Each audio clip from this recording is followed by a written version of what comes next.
You know it's this. Take a break and talk it and see. Money swallowed like sis. They done perfected the kid. Got a billion take on my head. I've been better put on the road I just went. I know we got $1 million. The devil they see they not cheaper again.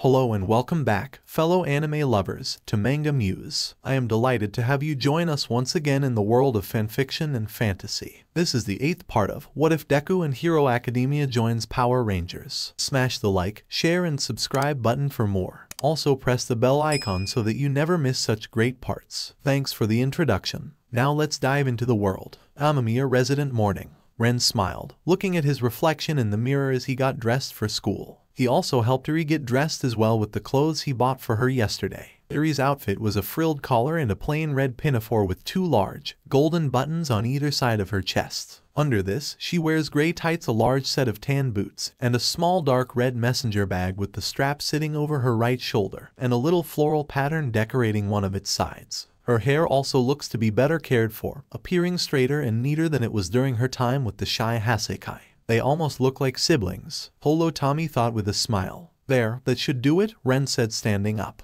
You like your new clothes? Yes, Eri happily said with a smile. That's good, cause you look cute wearing them, Ren said, making her blush with happiness. Really? Eri asked cutely with a little blush. Really? Ren nodded. This made the horn girl give them a quick hug on Ren because releasing him. Are we going back to school again, Ren? Eri asked, getting a small nod which made her smile brightly. And I have to take another test to help me use my power, she asked softly before Ren smiled softly, patting Eri's head. Yep, y'all be coming with me to my school until you're about to control your quirk better, Ren said softly, ruffling her hair as he paused for a second before smiling. Yesterday's quirk test was a pretty good success as Eri was testing her power on small bugs. They decided to take things slow with her and move her up to small animals when she had better control of her quirk. Eri was scared at first when she had to use her quirk, but luckily Ren was there to encourage her to do her best, which gave her the resolve need to do the tests. Vezu and the testers said they'll use her power on people when they think she has a good handle on her powers. Tell you what, Eri, if you do a good job today then I'll buy you a candied apple as your reward, he said, smirking as her eyes widened and a bit of drool fell from her lips. Really? Eri asked with shining eyes, her face breaking out into a smile as she pulled him into a hug. Really? Anything for you, Ren said.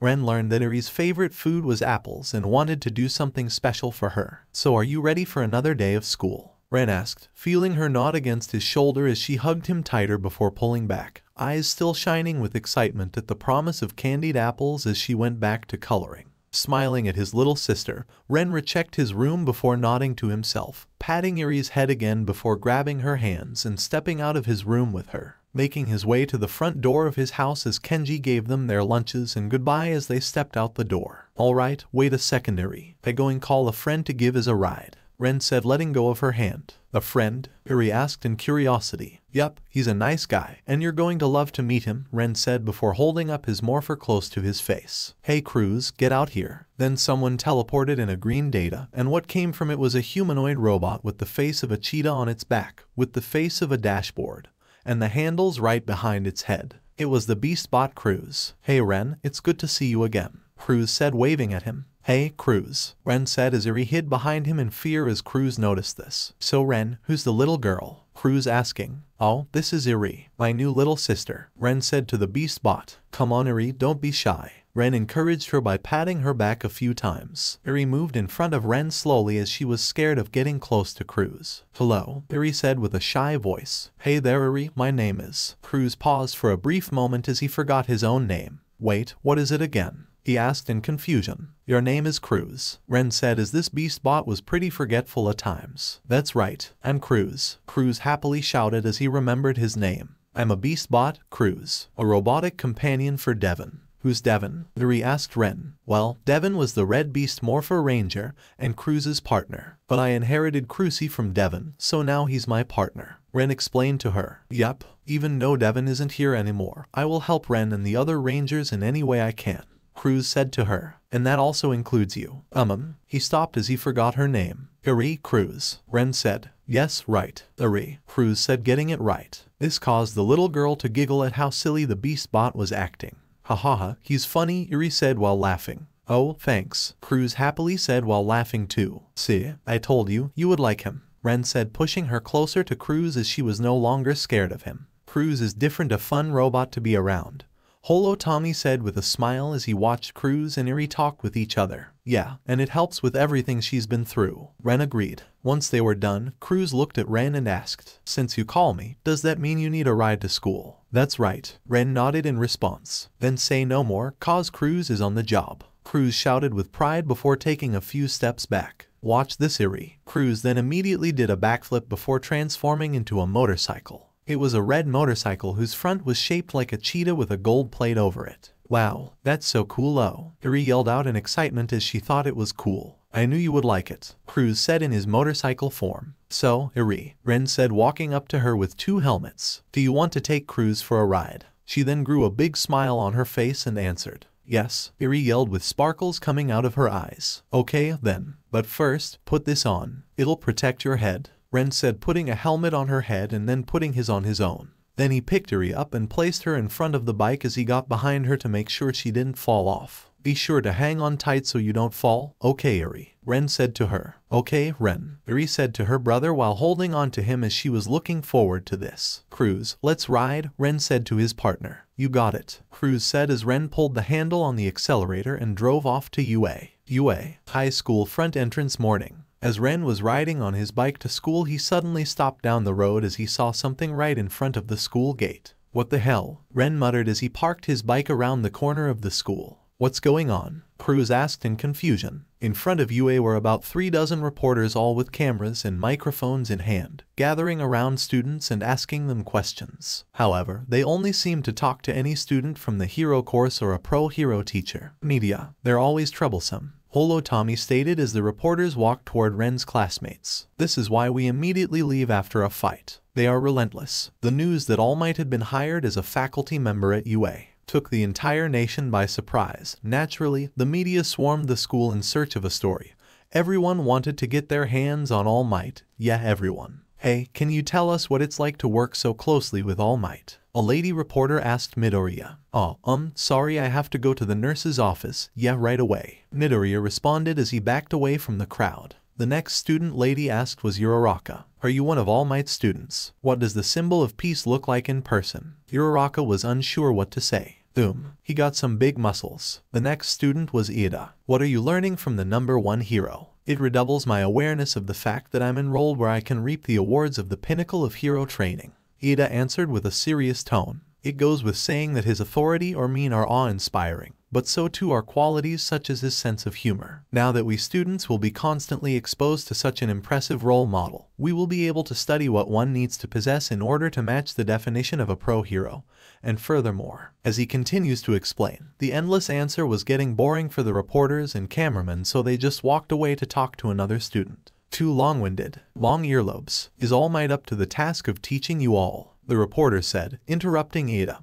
His jaw clenched in annoyance that he wasn't allowed to finish speaking. He's certainly got a flair to how he does it, Jiru said, shrugging. Too short. Horns. How do you feel about having All Might as a teacher? He's super cool. I love learning from him. He's like Bishao, Wappa, Bobang, Pony said, invoking her best impression of manga's onomatopoeia while making action moves with her hands like Ida. Too quirky. Ponytail. Do you think All Might's really teacher material? The reporter said. While this is his first year teaching, I do think he's giving it his all so that we can learn how to be the best heroes we can be. Momo said, dignified. He's certainly learning alongside us as much as he teaches us.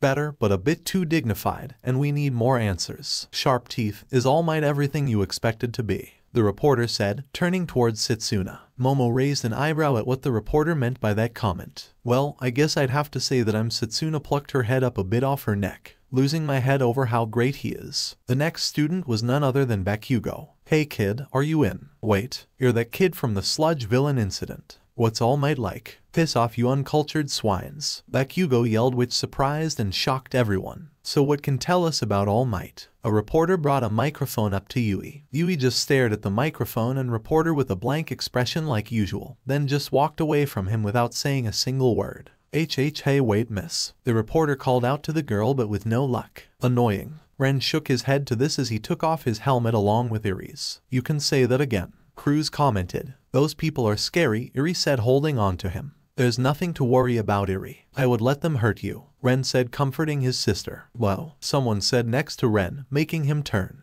That's a cool bike, Amamiya. Ren saw Oase and Tokoyami walking up to him as they stared at Cruz's motorcycle form with shock and awe. You never cease to amaze us, Amamiya, Tokoyami said in an impressed tone. Thanks, Oase and Tokoyami, but you guys can just call me Ren. Ren said, getting off his bike as he helped Eri off as well, while holding her up in his arms. Cruz is definitely the coolest bike you can have. Whoa, you're going to make me blush, Ren, Cruz said in embarrassment. What the? Did that motorcycle just talk? Oase asked in surprise. Is more than just a motorcycle. Show him, Cruz, Ren said to the beast bot. Then Cruz transformed back into his human form, which surprised both Tokoyami and Oase. Hey there, you must be Ren's classmates. And Cruz, it's nice to meet you. Cruz introduced himself. And you're a robot. That's even more awesome, Oase said with excitement as he was checking out Cruz. Impressives, Tokoyami said with a grin. Eri eyed the rest of his schoolmates and stilled when her eyes locked onto Tokoyami and hid her face right in his chest, shivering a little. The little girl said nothing as she kept her face hidden, but Ren knew why she was suddenly so scared. He was so stupid, of course, that he forgot about Tokoyami, who has a bird-shaped head. Overhaul and his men had those plague masks, so of course she'll be afraid of Tokoyami when she sees him.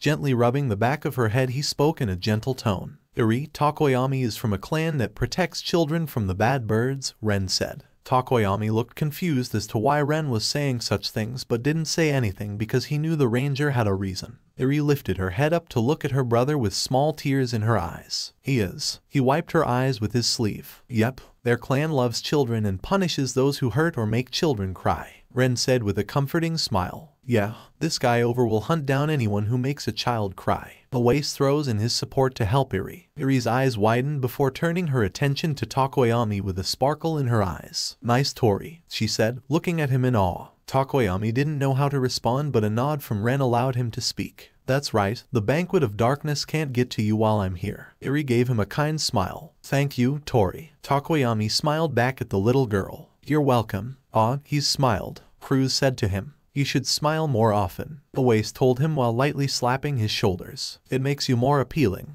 Tokoyami had a small blush that dusted his cheeks, but Ren noticed he didn't try to say anything back to him. Thank you too, Uncle Oase, Eri said cutely. You Uncle Oase. Oase was taken back with a blush on his face. Uncle Oase. Tokoyami chuckles in amusement at Oase's nickname. Funny, Tommy thought, laughing. Ren then walked up to him. Sorry for putting you on the spot like that, he whispered to him. It's fine, Ren, Tokoyami said with a nod while smiling. I am happy to lend you my assistance for a child's happiness. Some here, man, Oase said to Ren. If it's to help Eri smile, then you can always call on my help too, he promised to him. Ren was happy that the two of his classmates helped him ease Eri's painful memories of Chisaki. Then out of nowhere, the Master Morpher started to glow black and then blue before fading away, which made Tommy smile in happiness. Looks like 2 more rangers were chosen, Tommy thought as Ren didn't notice the glow. I'll have to tell him later. Then the reporters noticed Ren and the others and decided to ask them questions. Excuse me, kids, but can we have a bit of your time? The lady reporter asks while walking up to them. Not good, Tokoyami said with a worried tone. I really don't feel like dealing with reporters early in the morning, Oase said to them, stepping back. I got an idea, Ren said as he placed Eri on his shoulders as she was sitting on his head.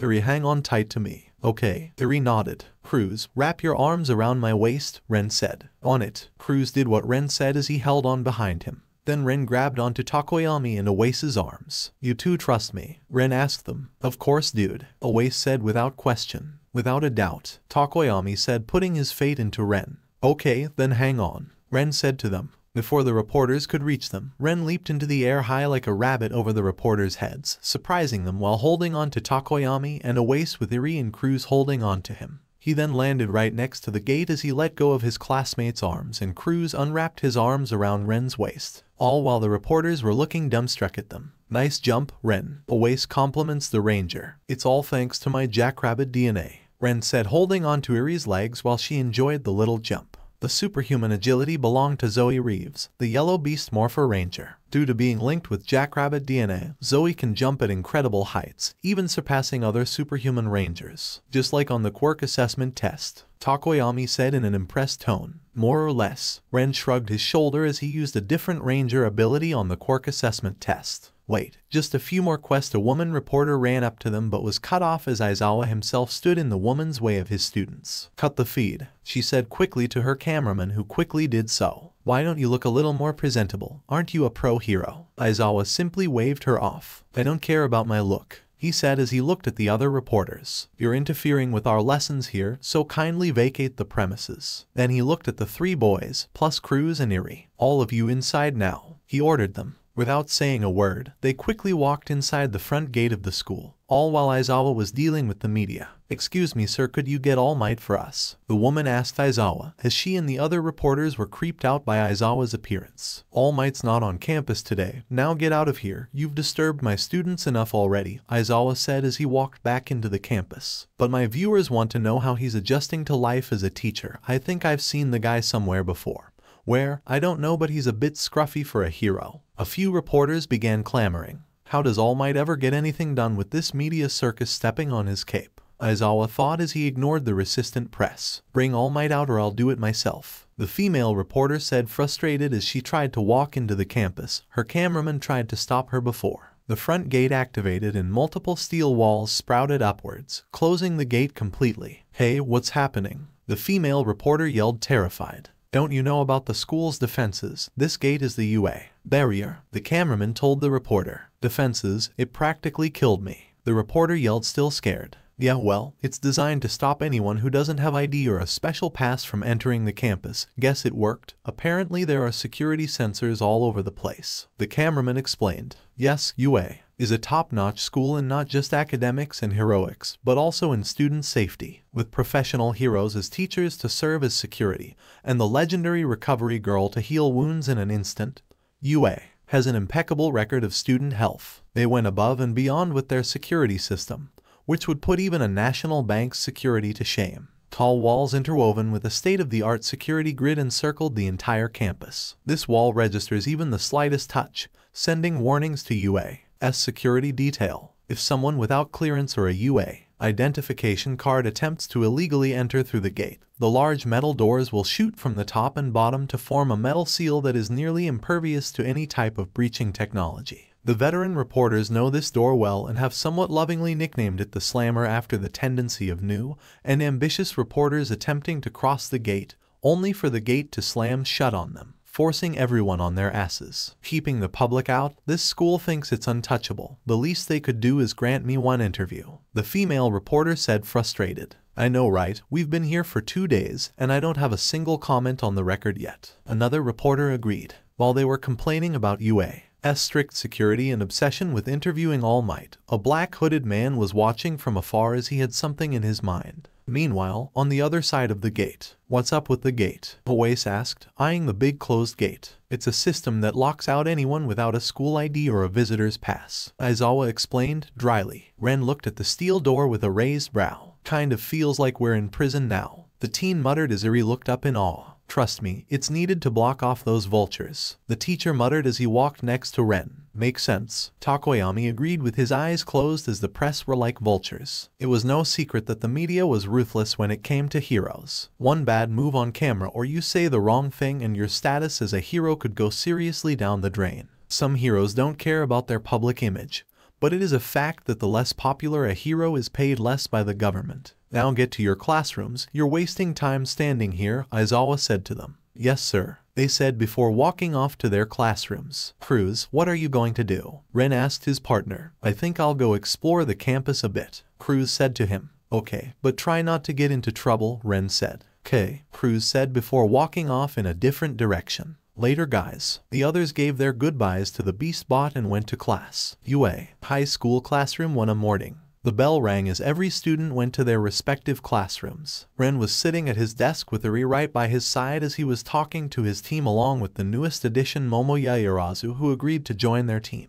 It didn't take too long for Aizawa to come through the door of the classroom after dealing with the reporters at the front gate. Aizawa had a sheet of paper in his hands while standing at the podium as he was about to start class. After reviewing the footage from yesterday's exercises, for the most part, your performances were acceptable, Aizawa said to the students in the room. Then his eyes drifted to bakugou as it formed a scrawl. Bakugou, Aizawa said, getting the hothead's attention. I'm going to reiterate what Amamiya told you yesterday, and I've hoped you took his words to heart. Just because you have a powerful quirk that doesn't make you the strongest person in the room. You have talent, but you need to let go of this ego of yours and attitude that you are the only person in the universe that matters because you're not. So stop sulking like a child over one loss and grow up already. You're not in middle school anymore. Also, you have to let go of this stupid grudge that you have on Midoriya if you want to be a pro someday. And lastly, that stunt you pulled yesterday could have seriously taken lives. If it wasn't for the Rangers' quick responses and reaction times, multiple students could have been sent to the hospital or killed. And if that was a real battle against an actual villain, you could have hit an innocent bystander by mistake. He said, staring at Bakugou angrily but also having an irritated expression on his face. You have been causing nothing but problems since the first day of class and I'm sick of it already. This is your final warning, Bakugou. If I hear that you pull another stunt like what you did yesterday or failed to fix that attitude of yours, I will not hesitate to expel you from this school. Talented or not. Do I make myself clear? Aizawa said with a hard glare as he made his warning very clear. Behave or leave. Bakugou didn't even respond to him. He just had his head down to the desk in silence as he was still upset about his humiliating defeat to Deku. Hopefully this will get his attention under control.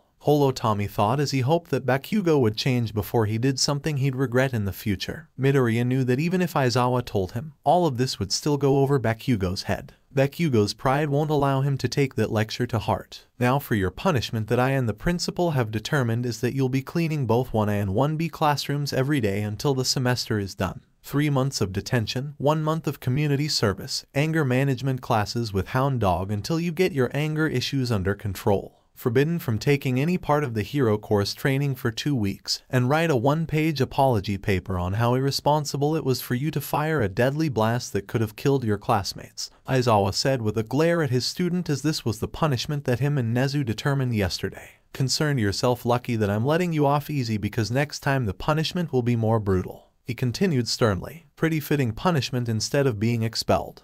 Tommy thought this was a good enough punishment. The teacher then looked at Todoroki. Todoroki, overall you did well, but the mistakes you made were your lack of communication with your teammates and hand-to-hand combat skills. You're talented, but every hero needs to learn to cooperate with others. That was the entire point of the exercise. Also, you can't keep relying only on quirk when there will be others who can learn to get past it. So learn how to fight without your powers when you get into another situation like you did with Amamiya, Aizawa said to the dual wielder. Todoroki only scoffed lightly, before turning his gaze away from the front. Amamiya, Midoriya, and Jiru, Aizawa said, getting their attitude. From out of all the teams, yours did excellently well. You came up with a solid plan to overwhelm and power the other team effectively with your teamwork, which was the point of the exercise. But the only mistake you made was not helping Midoriya while he was fighting Bakugou when you already captured the other heroes. But I can understand the reason why you didn't interfere with their fight, which I'm willing to overlook just this once, Aizawa said as Nezu told the relationship between Bakugou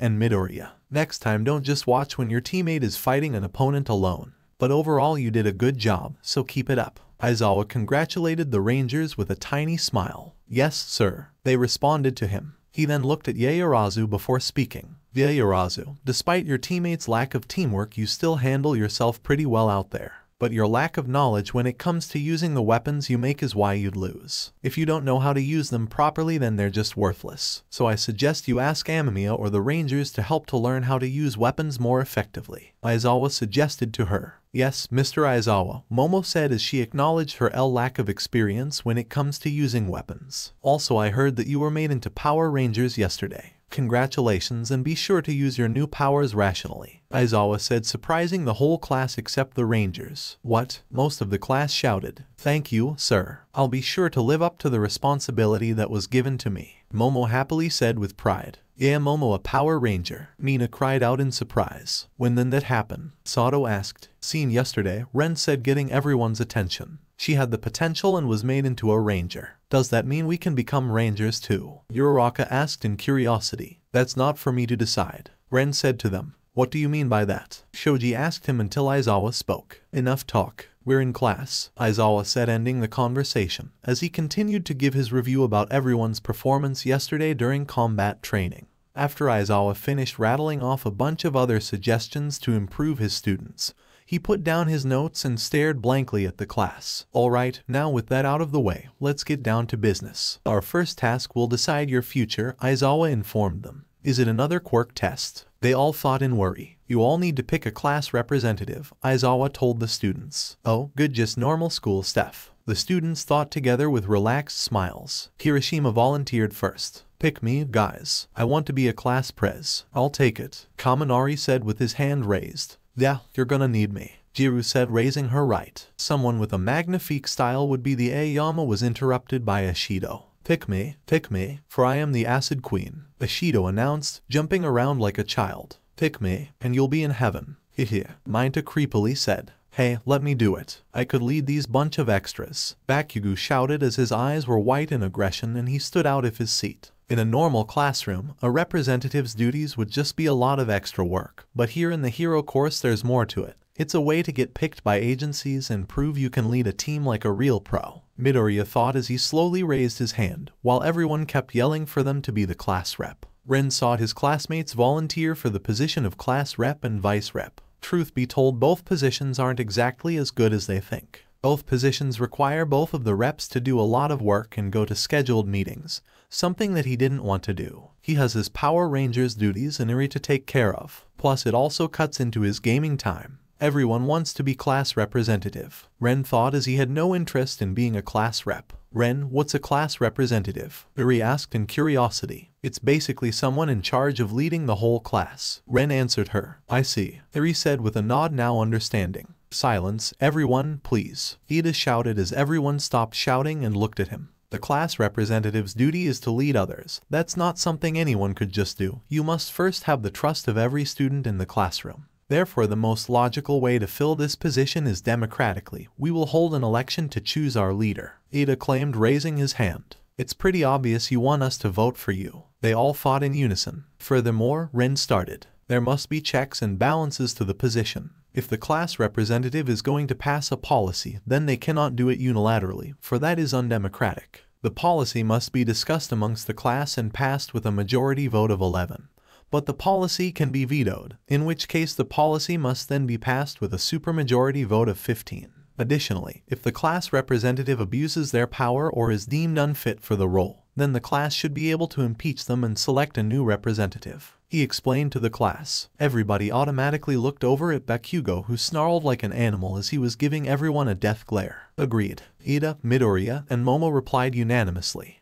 Tommy whistled in impression at how Ren stated all that to the class. Is this really the best idea? Kaminari asked. We've only known each other a few days while some a few months, Ribbit. How do we know who can we trust? Tsuyu asked with a finger on her chin. Besides, everyone will vote for themselves, Kirishima said, pointing out the one big flaw in Ida's suggestion. Then don't, Ren interjected as he spoke again, but this time in a serious tone. Voting for yourself invalidates the entire point of this exercise, and it simply makes you look selfish if you do so. A true leader is someone who thinks about the well-being of others and puts the group before themselves, he said, impressing the class. Spoken like a true leader, Tommy thought with a smile. It was like when Zordon made him into the leader of the mighty Morpher Rangers when he returned back to the team as the White Ranger. Ida started chopping the air. And that's why the person with the most votes will be the best person for the job. No. Do you approve of this method, Mr. Aizawa? He asked the teacher. Do what you want. Just decide before my nap's over, Aizawa tiredly said before falling to the floor in his sleeping bag and fell asleep.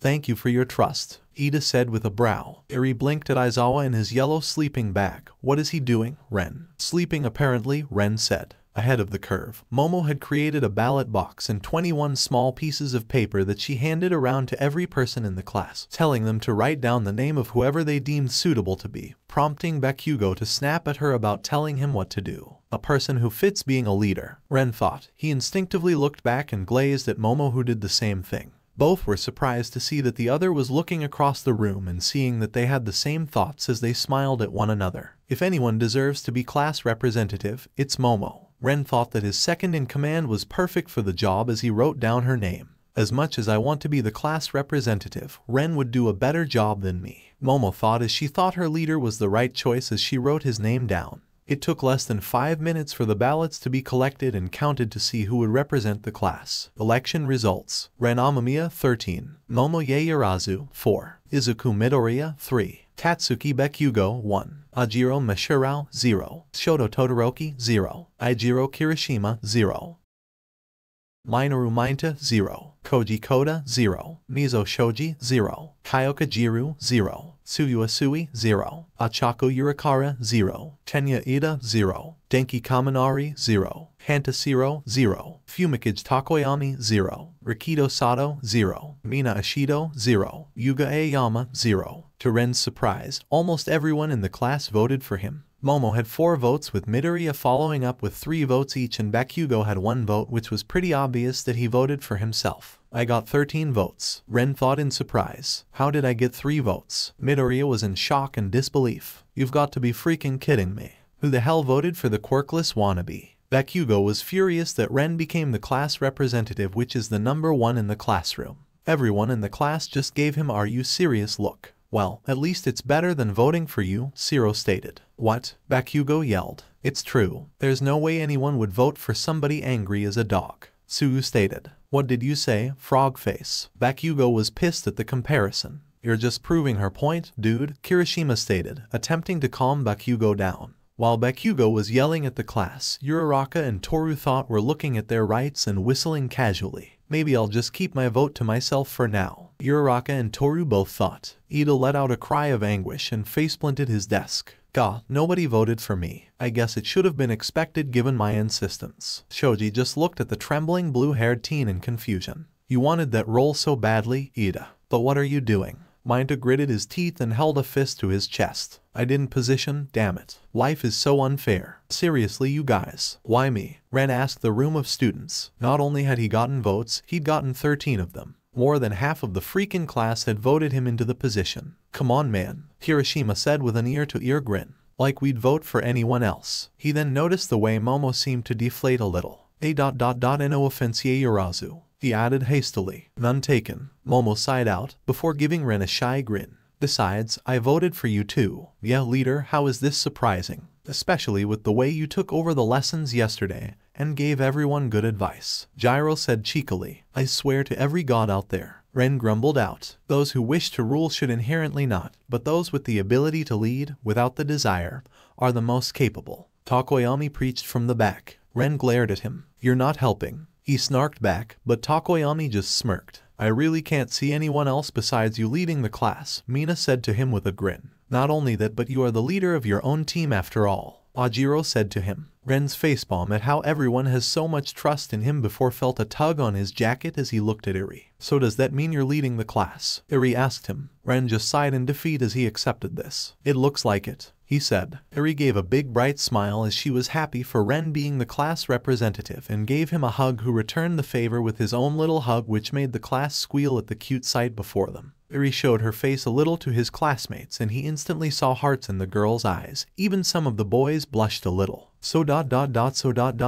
cute. All of the girls said in unison. She has the cutest eyes I've ever seen. Achako cooed. Look at the dress she's wearing. Momo squealed. Horned. She has a horn like me, Mina said. So small and cute. Suyu added. Can I hold her? Toru asked. Jiru simply blushed at the little girl. Eri, not used to getting so much attention, hid her face in her brother's chest again out of shyness. Aw, she hid her face, Achako said. Ren sighed and rubbed the back of her head. She's really shy, please be patient with her. She's not used to being around so many people. Kirishima grinned. It's fine, she's still really cute though. Yeah, bet she'll be a looker when she grows up. Kaminari teased. A real hot babe. Maybe I'll look her up in 10 years, Minta added. Ren, who heard that, was then surrounded in a murderous aura at his words and turned to the little creep. What was that, you little freak? He said in a dark tone. Minta, sensing the danger he was in and didn't say another word. I'm going to murder that perverted grape midget one of those days, Ren thought as he was going to keep Eri away from Minta. Who the fuck voted for Deku anyway? Bakugou roared, his face tight and eyes white with rage as he clenched his fists, ready to deck the next person who looked at him wrong. And who the fuck voted for Ponytail? Bakugou yelled in rage, making Eri flinch and cover her face in Ren's chest again. Ren rubbed her back, glaring at Bakugou, and was about to beat the shit out of him for scaring his sister. Shut up, Bakugou. Ren snapped at him while calming Eri down. "Ah, you scared Iri." Kaminari accused the explosive user. "Yumine." Mina teased with a grin. "F all of you." Bakugou yelled out in rage. A loud sigh could be heard as Aizawa crawled out of his sleeping bag and cast his tired eyes over the classroom. A moment later, Ren and Momo were standing in front of the class. "So then Amamiya is the class representative, and Yaoyorozu is the vice representative," Aizawa announced. "Man, what a pain," Ren said with a heavy sigh. "But I guess I'll give it my best shot." "How reassuring of you, leader," Momo said softly, giving him an enchanting smile. "This might not be too bad." Tsuyu commented. "You know, I think I'm fine with Ren," Kirishima stated. "He was manly during the combat training. They are the two best students when it came to the training and quirk test results." Kaminari said. "They got this," Mina insisted enthusiastically while Ida looked down ashamed. "Anyway, class dismissed," Aizawa said, slinking out of the room. Ren watched him waddle out. "Anybody else notice that we never actually really do anything in this class?" he asked, and Momo just giggled. "Whatever," Ren sighed, heading back to his desk. "Let's just get ready for the next class." UA. High school front entrance afternoon. "Gah, this stupid security system. How am I supposed to get an interview with All Might if this block of metal doesn't move?" the woman reporter said before kicking the gate. "Thunk." "Gah," the woman reporter, holding her foot while hissing in pain. She glared back at the offending metal wall that stood completely unaffected by her emotional outbursts. "Well, it looks like UA has closed up shop for today. When Nezu isn't here to give a statement, you know UA is saying goodbye." A voice sighed out. General murmuring emerged in agreement as people began to pack their equipment. All except for one man, who didn't even have any recording or camera equipment on him. That man was Torma Shigaraki. Shigaraki strolled through the back of the crowd easily, as everyone wasn't paying him any attention. He made sure not to draw any attention to himself as he stood before the UA gate, alone. "So this is the UA Guild Gate, huh?" Shigaraki whispered to himself. "For so long you have stood unpenetrated, and for so long you have remained unupgraded. The heroes will suffer for this oversight." The villain extended an arm to press his entire hand onto the door. Slowly, the metal around his hand began to rust, dirty browns and blacks infecting the once present white and silver metal door. "I need to get these NPCs into the dungeon to distract the guards. Then I can get to the objective," Shigaraki whispered again. The rusting now reached the top and bottom of the door, and the mechanic components that held the door shut began to feel the rust infection. The man could hear the door groaning in protest as the rust caused the metal to crumble. Vital pieces were now so rusted that any pressure put upon them caused the pieces to snap and shatter. Down, fall. With a push of effort, Shigaraki pushed his hand forward. The four-layer guard gate of UA shuddered and trembled as it tried to resist the foreign invader. It was too late. The decay had broken the electronic signal generator that would have alarmed the UA staff, and the metal itself was decaying at such a rate that it was literally crumbling into tiny pieces. Smiling at the massive hole he just made, the man stepped inside. No alarms were sounded, and no movements were detected. The door was defeated. "Hey, look, there's a hole in the gate." Finally, someone noticed. The man strolled to the left, where there was still some gate left. Leaning against it nonchalantly, the man listened as more and more of the crowd began to notice his work. "What the hell? That wasn't there before. It looks unnatural. Should we contact UA? Are you kidding? This is our chance. All Might is there. Our promotion stories are in there. Let's go." The woman reporter shouted in excitement as this were their chance to finally meet All Might. The crowd, now active once more, ripped their equipment out of their cases and stormed UA. With a hunger for a story and an entryway into UA, no one bothered thinking as to why there was a hole in the gate. The villain just stood there, leaning against the wall. The storm of reporters surged past him, and not a single one bothered to look left once. No one saw him. No one would know. Kurajiri. Shigaraki pressed a small device on his right ear. "The distraction has been set." "Good work," a voice responded.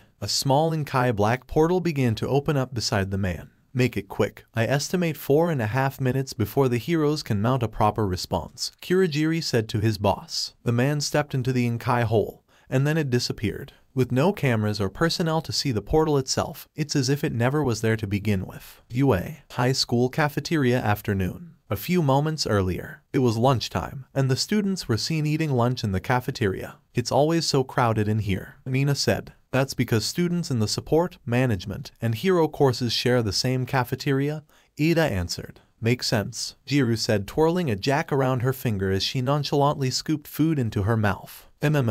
This rice is delicious," Uraraka praised, as she continued eating the dish. "Lunch rush food is always delicious," Kirishima said, sitting on his ramen. Ren, VERYYYY, Jiru, Momo, Mina, Toru, Takoyami, Tsuyu, Kirishima, Uraraka, and Ida were all eating together at the same table, which was big. Momo wanted to sit next to Ren since they would be working together as a representative and vice president, and because she was second in command of the Hero Force Rangers. Eri was sitting next to Ren's left side as she was eating the homemade food. Everyone tried talking to the child the best they can without freaking her out, with little success, as she was still not comfortable with talking to others except Ren, Kenji, Takoyami, and Awase. Mina sat at their table to get to know Ren better, along with Toru, Urikara, and Tsuyu, who want to be closer to Midoriya. Takoyami, Ida, and Kirishima sit with them as to be closer friends with the Rangers. Congratulations on getting the position back in class, Ren, Midoriya stated. I had a feeling that you'd be the one to get it. Thanks, I guess. Ren thanked him, shrugging. But the thing is, I think someone else would have been better for the job than me. He added that he didn't want to be the class representative in the first place. What? You're more than better, Ren, Midoriya said to his leader. I agree with Deku, Ren, Uraraka retorted. Don't worry, you'll be great, Toru said as she ate her rice. Come on, Renren.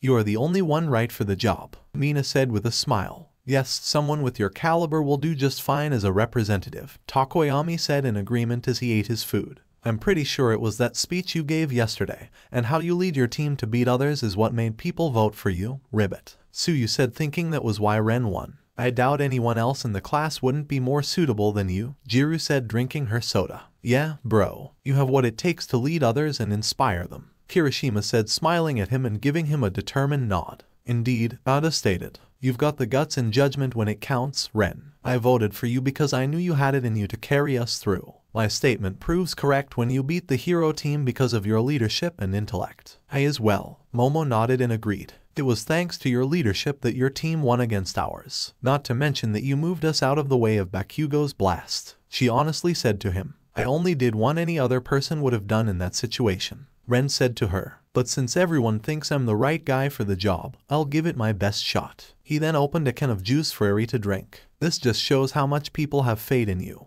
Tommy thought.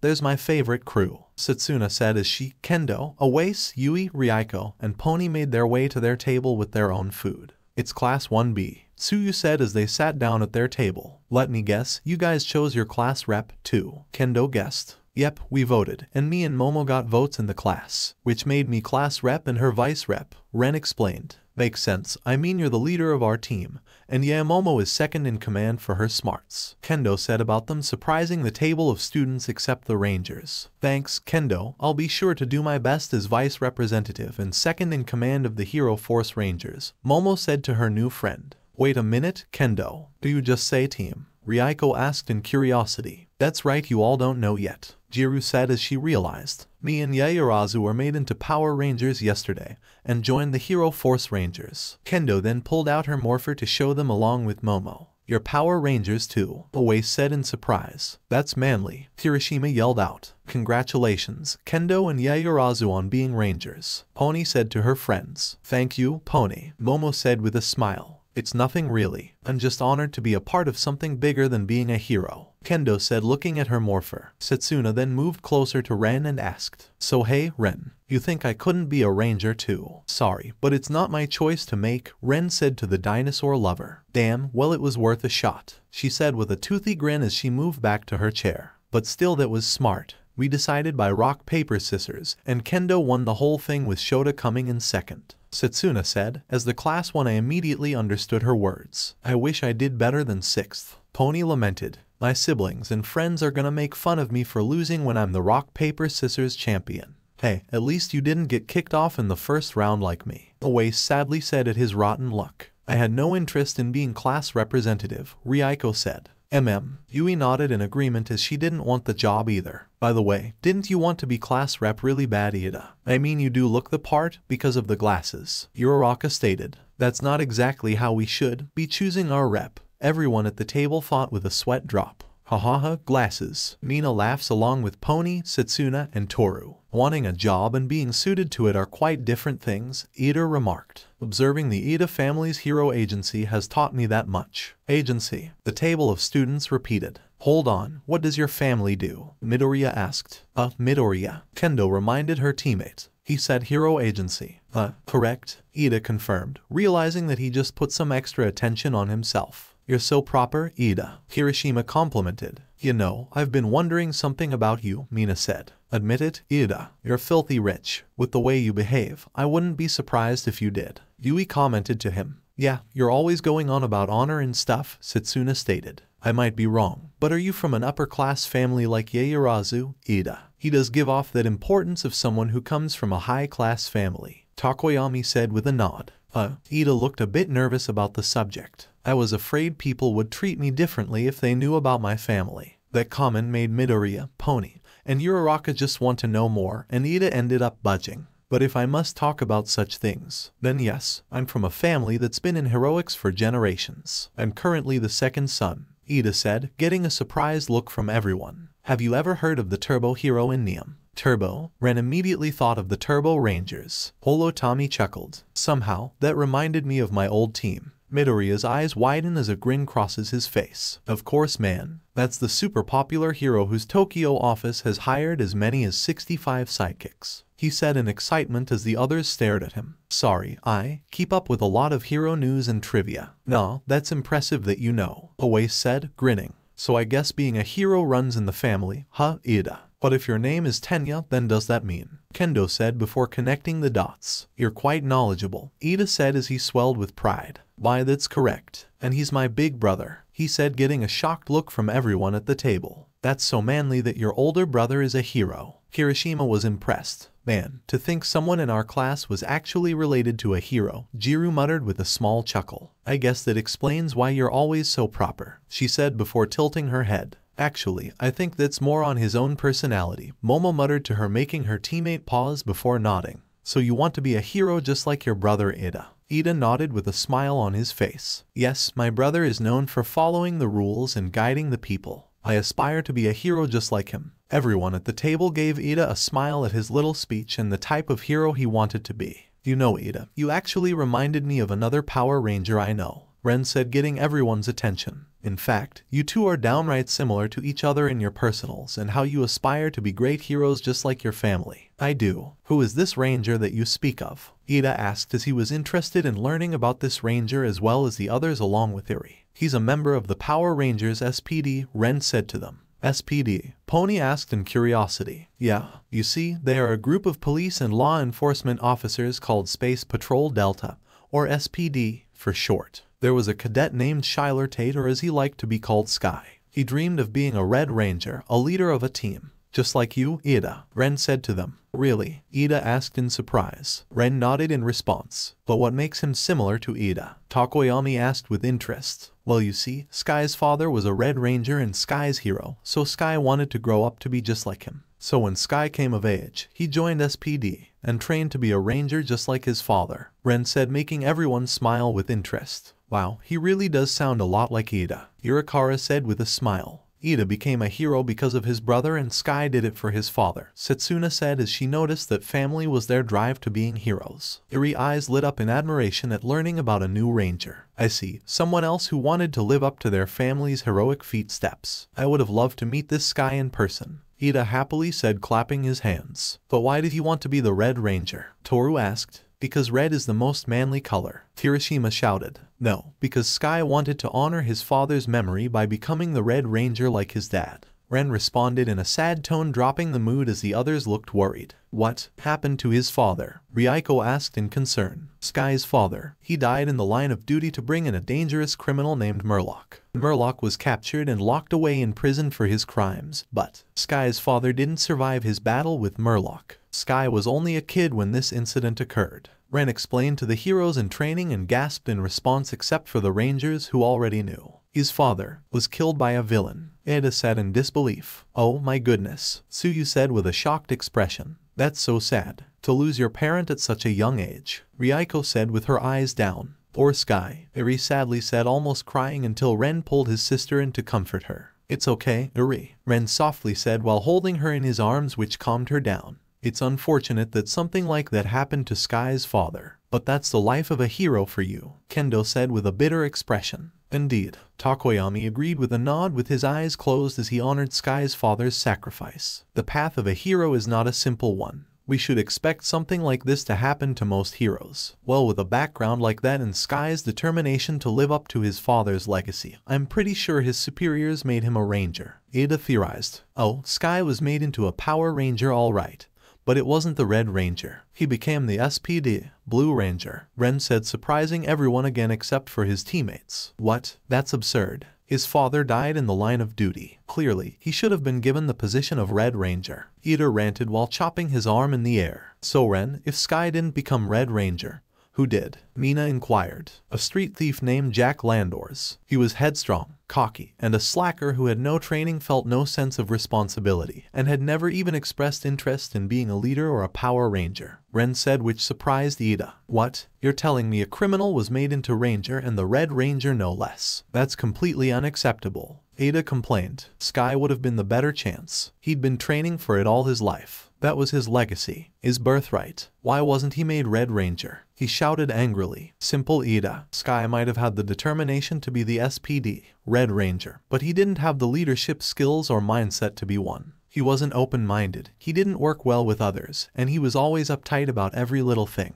Do those traits sound familiar to you, Ida? Ren asked as Ida, which made his eyes open in pure shock. Everyone at the table also comes to the same conclusion, just like the speedster. Ida may have good attention but tends to go overboard about everything to the point of annoyance and isn't as open-minded as he judges others too quickly. So you're saying that's the reason why I didn't get a signed vote from everyone in class? Ida asked in disbelief. Pretty much. Ida, you are not a bad person at heart, but you tend to go overboard even over the littlest of things. Not only that, but you judge people too quickly without even getting to know them, just like what you did to Midoriya back at the entrance exam, Ren said, making Ida feel horrible about his previous action. Not to mention you're kind of a control freak, Jiru awkwardly said to him. A control freak, Ida repeated in shock. She's not wrong. On the first day of school, you assumed the worst from most of the people who came into the class and downright yelled at them for no reason at all. Momo sighed and shook her head. Ren, if Jack never wanted to be a Power Ranger, then why was he chosen to be one?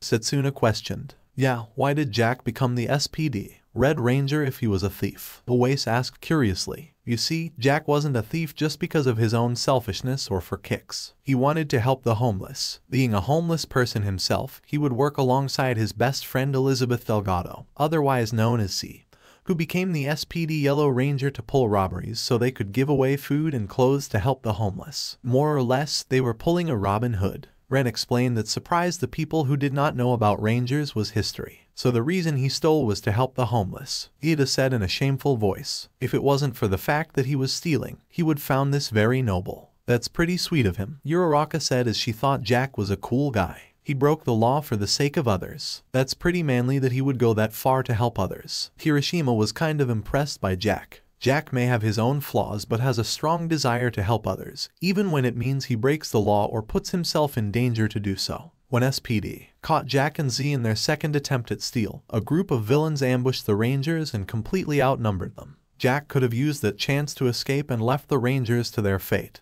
but instead, he stayed to help them fight against the villains with SPD, which resulted in him and Z being arrested in the end. The commander of SPD, Anubis Doggy Kruger, saw potential in the two of them and offered both Z and Jack a chance to be Rangers. Z immediately took the offer, but Jack rejected the opportunity out of humiliation. But when he saw the SPD Rangers in trouble, Jack took up the offer and became the SPD Red Ranger to save the other Rangers, much to Sky's disappointment. Ren explained to the group as everyone was amazed by this, including Ida, who felt like a complete jackass. Ida was even more ashamed of himself for being so foolish. He assumes the worst out of people due to first impressions, which leads to unnecessary misunderstanding and making himself look like the bad guy. That's not something his brother would have done. Things in his pension. Tensei, should you find out about my ignorance, I ask that you forgive me. Ida thought in disappointment with his head down. Anyway, what I'm trying to say is, Ida, is that you always see things as black and white, letting first impressions and glances judge a person for who they are without even knowing them. You need to learn how to be more open-minded and less judgmental of others, and don't jump to conclusions based on what you see and hear. I'm not telling you all of this to begin you down, but to help you become a great leader someday,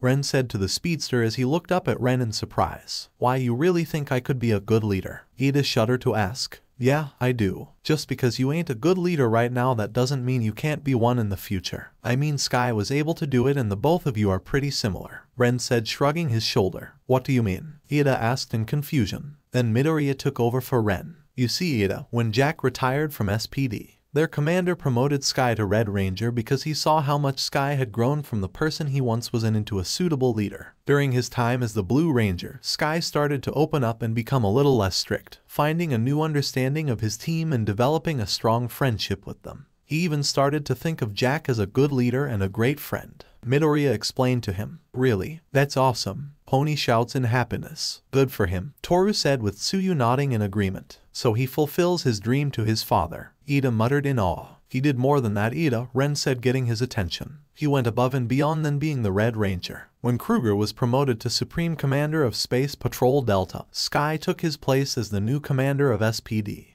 and became the SPD Decker Ranger. He said, surprising Ida along with everyone. Wow, he became a commander. That's so manly, Kirishima said with his eyes closed while clenching his fist. That really is something impressive, Ryuko said with widened eyes. Yes, it is. Kendo nodded in agreement. Ida stood there in silence as he was processing all of this. This Sky person sounds like him but was about to change for the best. I guess I still have much to learn before I can be a good leader, Ida thought with a tiny smile as he was determined to change his way of viewing things so he could be a great leader someday like his older brother. Thank you, Ren, for opening my eyes to how ignorant I was to others, Ida said, buffing out his chest in pride. Don't worry about it, Ida. That's what friends do. Ren then immediately froze with his enhanced senses kicking in, as everyone at the table looked at him in confusion. He felt a large amount of dread and rage coming from right outside the gates of UA. Even from the cafeteria with all of those students here. Ren, are you okay? Midoriya asked, snapping Ren back to reality. Yeah,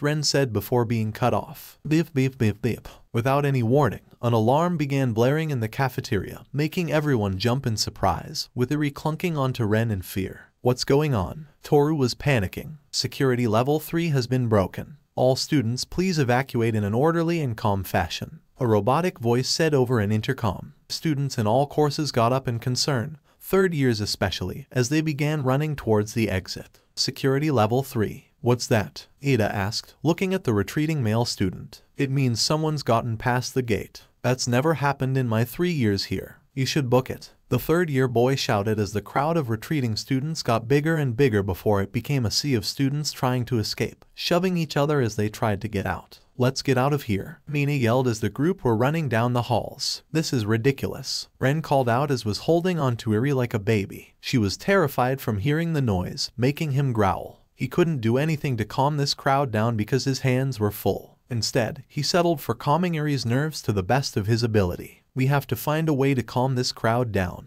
Oh, quit pushing. Lay off, or I'll fall. Quit pushing. Who just grabbed my ass? Wait, what? All the students in the lunchroom pushed against one another trying to get out. This resulted in Ren and his friends getting separated. Oh, what is this all of the sudden? Irakara asked while being squished between students. Damn, Takoyami shouted as his face smashed into someone's back. He is turning into a full-blown panic. As expected of the principal of education, their crisis response was swift. Ida shouted as someone elbowed his chin. It was too swift, Midoriya shouted in a peeved tone before someone pushed his face down with their large hand.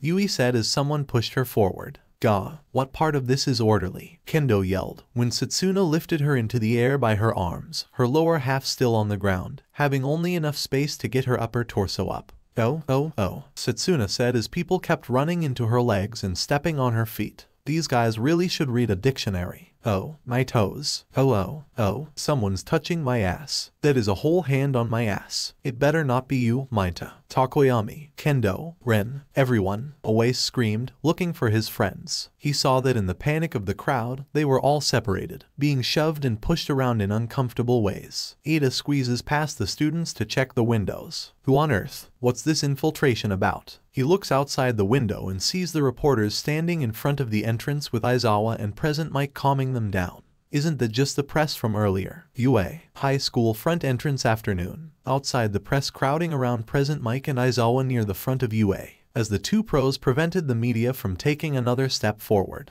All you have to do is give us All Might. He's here somewhere, one of the reporters tells them. We said it's his day off. Present Mike responds, annoyed. Just give us one good comment on the record and then we'll leave. Another reporter tells them, I know how you people work. Give you an inch and you'll want a mile, Aizawa replies. They are trespassing. That means they're kind of like villains. Why don't we just beat them up? President Mike whispers to Aizawa. Don't you even think about it, unless you want your name dragged through the mud. Let's wait for the cops, Aizawa tells him, making him groan. UA, high school hallway afternoon. I was afraid it was some kind of attack on the school, but there's no need to worry, everyone. Ida says, before being squished into the window he was looking out of. Oh, one of the students yells. Sorry, I think I. Another student says, back off. One of them yells, where are the teachers? Why aren't they taking control? Ida asks, everyone, stop freaking out. Kirishima shouted. Kirishima, Kaminari. Ida yells, trying to get their attention. The current's too strong. Kaminari comments, before the two boys are dragged away. What should I do? Ida asked himself. What would Ren or my brother do in this situation? He was thinking deeply as he felt a touch on his shoulder. Ida, what do you see outside?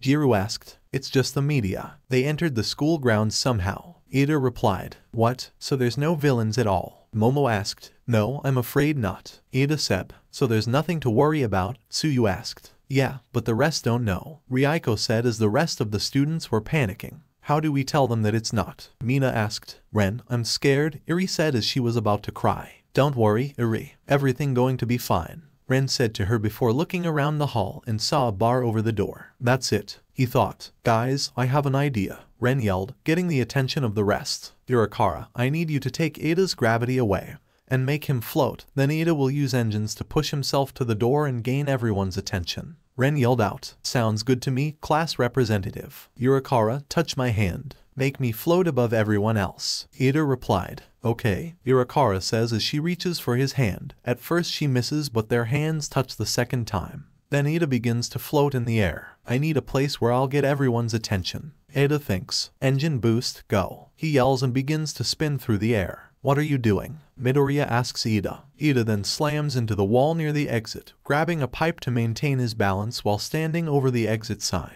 This is it. Be concise, clear, and confident. Make an impact. He thought before speaking. Listen up, everything is okay. It's just the media outside. There's absolutely nothing to worry about. Everything's fine. We're UA students. We need to remain calm and prove that we're the best of the best. He tells everyone as the crowd gasps and begins to calm down. Ida's actions made everyone calm down as they let out a huge sigh of relief. Unbeknownst to Ren, the Master Morpher slightly glowed blue as Ida was chosen to be a Power Ranger. One more is added to the list. Holo Tommy thought with a smile as a new ranger was chosen. Some of the students of Class 1A and 1B were helping out the injured students who were trampled on the ground, as Ren made sure Iri was okay from all of this. Then police sirens were then heard from afar. Look, the police are here. One of the students comments. Thank goodness. Another student says. It looks like the authorities have arrived, Setsuna said in relief. Midoriya nods. Let's hope that they would take care of the mess. UA. High school front entrance afternoon. Outside at the front gate, the police just arrived to deal with the press. President Mike gets the police's attention. Okay, let the hungry vultures out of our concert. It's a school, not a concert, Aizawa stated, but his best friend ignored him. Goodbye, vultures, Mike said to the reporters. UA. High school hallway afternoon. You good, Iri? Ren asked, placing Iri down. Yes, Iri said, giving a happy smile. Ren smiled back at her for a brief moment until he thought of something. Something about these just doesn't feel right.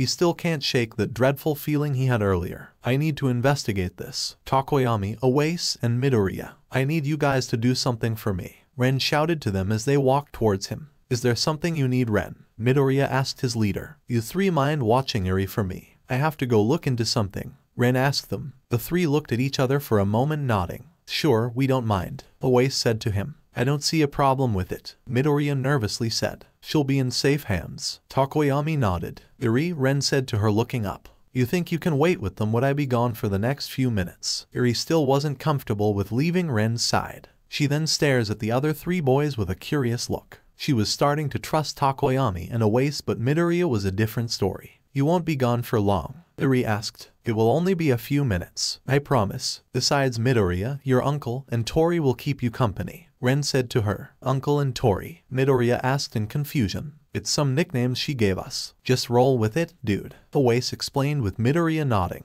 Think you can be a good girl for your older brother, Ren said, getting a cheerful nod from her. Good girl. He rubbed her head with eerie giggling and happiness as she walked up to Midoriya, Tokoyami, and Oase. With that done, Ren ran down the hallway to the front gate outside as quickly as he could. UA High School front entrance afternoon. After the police forced all of the reporters off of the campus of UA, mostly all of the staff members were at UA's front gate once stood tall, representing UA's top-notch security, but now lay a crumbling, rusted relic. The hole in the gate wasn't the most extensive damage by far. It was what was behind that steel exterior that really punched a hole in the gut of the UA staff. State-of-the-art electronic security systems that should have alerted the school the moment the gate's systems were in jeopardy failed in the time most dire. While no one was hurt, this was too close a call. Far too close. Nezu stood by the gate, flanked by Recovery Girl and 13, evaluating the damage. The rest of his staff was busy with the students, making sure everyone was accounted for and safe. Hound Dog was carefully scanning the gate, running his hands gently over the rusted metal and sniffing around the ground. He had been at that for almost 10 minutes but still hadn't reported anything. It was Nezu's worst fear. UA was attacked, and they had no leads as to who did it or why. Nezu, sir. Nezu, Recovery Girl,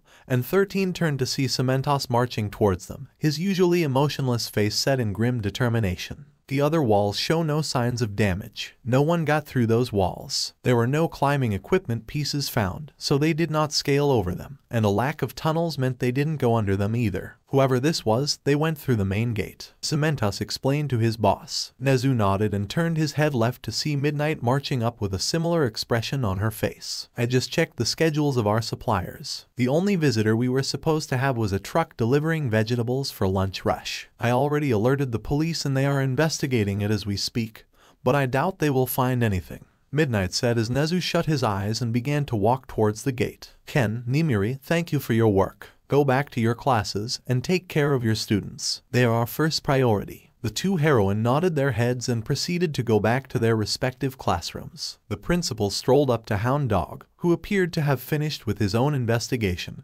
and was shaking his head while dusting off his hands. Did you find anything? Nezu spoke first. Grrrr, it's no use. Too many smells, too similar. That mob of reporters lingered here for so long their stench remains. I can't tell any one scent from another. It would be impossible to discern who was responsible for this by smell alone. Hound Dog growled out. He huffed in disappointment. You did your best, Hound Dog, and that is all I ask for. It appears we are not dealing with any small-time crooks or back-alley hooligans. We are dealing with professionals, I dare say. Nezu walked past Hound Dog, who retreated to join Recovery Girl, and 13. Nezu ran his own paw along the rusted metal, feeling the steel crumble beneath him. Damn it, I was so engrossed with the Power Rangers that I grew complacent, lazy, incompetent. Now I've paid the ultimate price, Nezu thought in frustration. They say a man's home is his castle, so in Nezu's case, UA was his castle. A castle he took great pride in developing into the #1 hero in academia in all the world.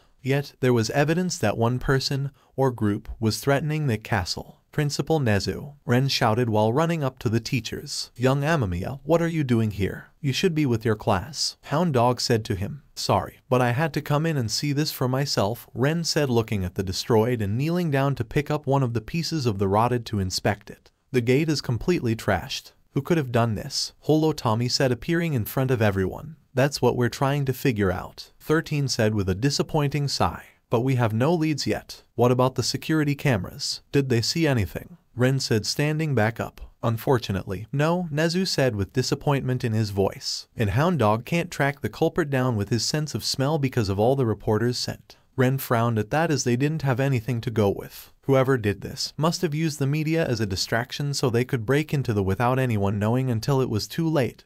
Holo Tommy said. Yes, we come to the same conclusion as well, Recovery Girl said. Rotten villain, using civilians as a distraction for their plans. If only we knew who did this, Hound Dog said in frustration while glowing. I think I might be able to help with that, Ren said to the teacher as they looked at him. Before the alarm went off, I felt an incredible hatred coming from the gate. If I use my ranger powers, I might be able to figure out what the intruder wanted. He said, it's worth a try. Alright young Amamiya, see if you can find anything. Nezu said with a nod. After getting permission, Ren took a few steps forward to the destroyed gate and got on one knee. He closed his eyes and placed his fingers on the side of his forehead to use his extrasensory perception. This is another one of Bridge Carson's abilities. Bridge had talked about and showed he had latent telepathic receptive abilities. He boasted that thoughts were energy which he could pick up, stating it was his weapon of the future. Such a strong amount of energy and anger, Ren said out loud for the others to hear. He was only forced on the one aura with the dread he felt earlier. So this is the UA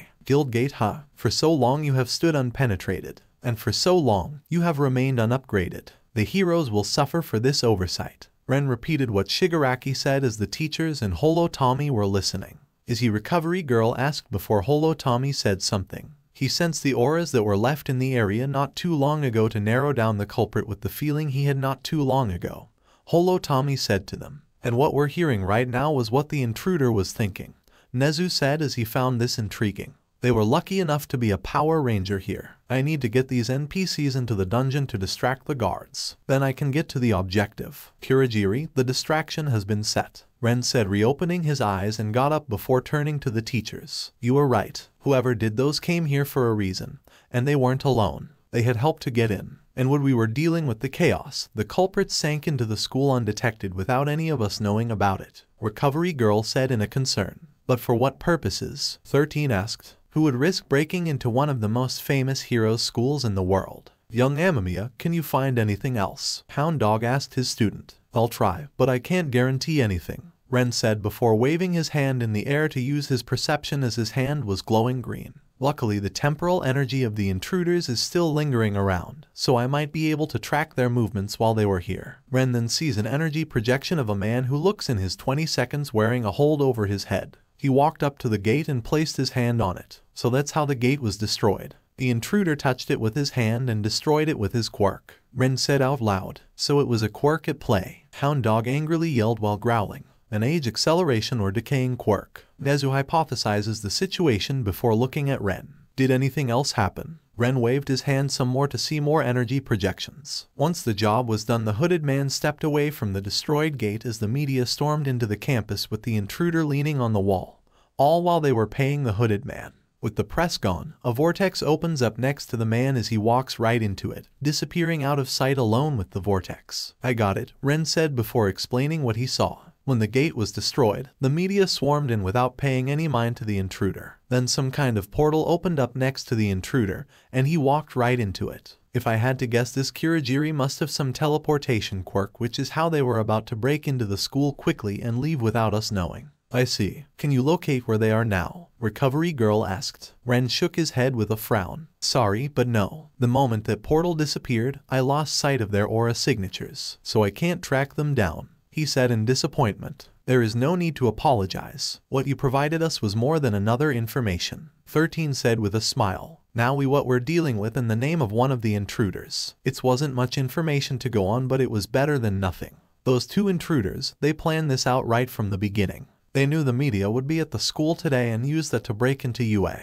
to steal something, Holo Tommy said, which made the others worried. These aren't your ordinary street thugs. We're dealing with some master criminals with some kind of dangerous plan in mind, he said in a grim tone. Nezu clenched his paw by his side, griping so hard his arm quivered from sheer exertion. Holo Tommy was right. Those two villains aren't those you can underestimate. They were so used to the peace that All Might gave them that they got lazy and didn't expect someone to attack the school. Then he relaxed as the principal let out a deep sigh, straightened his back, held his hands behind him, and marched back to his staff mindset. The three heroes stood at attention, recognizing the look in Nezu's eyes, with Ren and Holo Tommy right on the side to see what Nezu was going to do. They think they can scare us. Scare me? Well, they are wrong. We will not bend to the sick machinations of some new fiendish threat. Recovery Girl. The elderly woman bowed her head. Follow up on Nimiri's lead on that food supplier. Then inform the police to increase patrols around UA's streets right before and after school hours. We must make sure that our students are not attacked while off campus grounds. Hound Dog.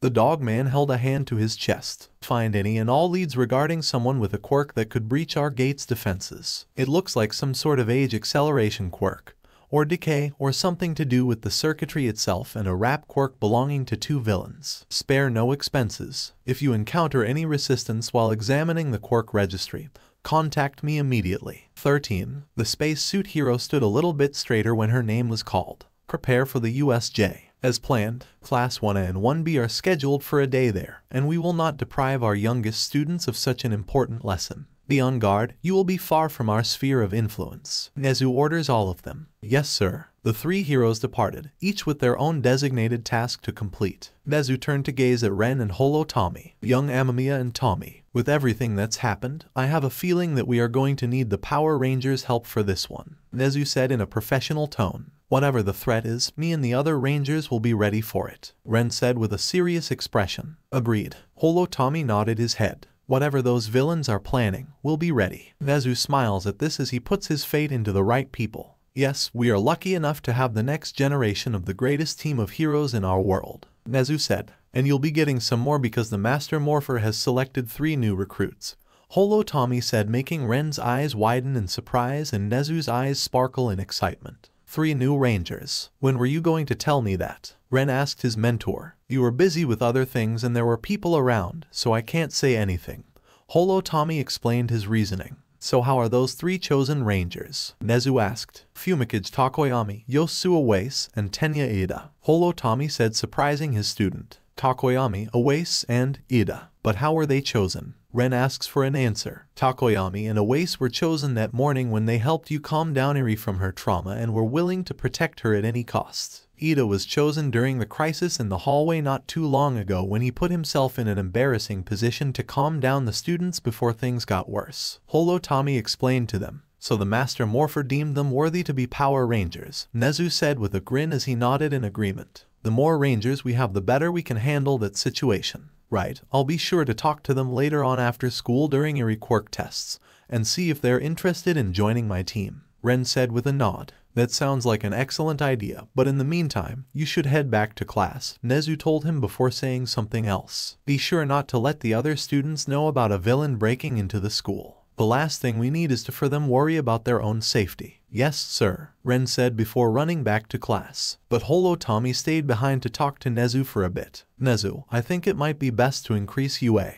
security in the near future to prevent something like that from happening again. Holo Tommy advises him. Yes, I fully agree. That villain was right about one thing, that not upgrading our systems was a big mistake on my part, Nezu said, admitting to his failure, which is why I suggest we upgrade UA's security with Power Ranger technology, Holo Tommy suggested, since it'll help keep your students safe in the future. That's a wonderful idea, Tommy. We can talk more about the details later, but for now, can I ask you to check the security cameras for anything suspicious that happened in the last few minutes of the break-in? Nezu asked the AI for his help. Consider it done, Holo Tommy said before disappearing from sight. Nezu then turns to gaze once more at the breached gate of his school. Is this a threat, a taste of what is soon to come, or a declaration of war? Nezu pondered as he swept his gaze up and down the sheared metal. Well, in the end, it doesn't matter. You breached my school and threatened my students and staff. This can only end one way, with the complete elimination of this new threat. UA, high school classroom one afternoon. Ding ding ding ding.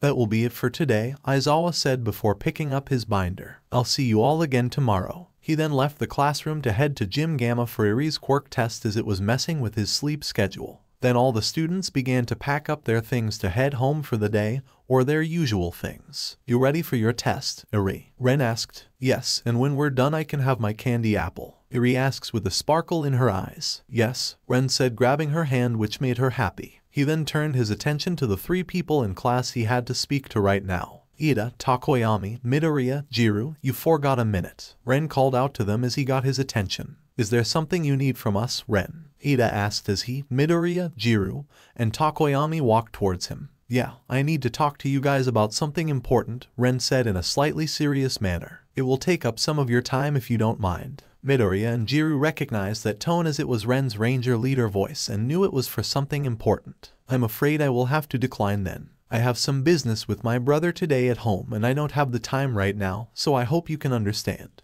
Ida said in an apologetic manner with his hand on his chest. It's fine, Ida. I can understand. I'll just have to tell you tomorrow then, Ren said to him before looking at Takoyami and Midoriya. What about you 3? I can spare you a moment of my time. Takoyami nodded. And no, I'm free today, Midoriya said to his leader. Some here. Jiru nodded. Thanks, Ren said before Momo walked up to them. Ren, since we're the class representatives, I think it might be best to go over a few flight things, Momo said before stopping herself as she looked at the group. Am I interpreting something? No, we were just talking about something important to our group, Ren said to her with Momo getting the message. I see. The rich girl nodded. Okay, then. I'll see you both again tomorrow, Ada said before leaving. Ren was a bit disappointed that he couldn't get to ask Ida to be a Power Ranger right now, but would have to watch tomorrow to ask him. Tori and Deku, very happily said. When did she start calling you that? Ren asked him. Since lunch when Yurikara called me that. Midoriya laughed a little. Hey, Uri. Hello again, little one. Takoyami smiled at the girl before looking at Ren. What is it you need to talk about? There's still one more person I need to get and then I'll explain everything.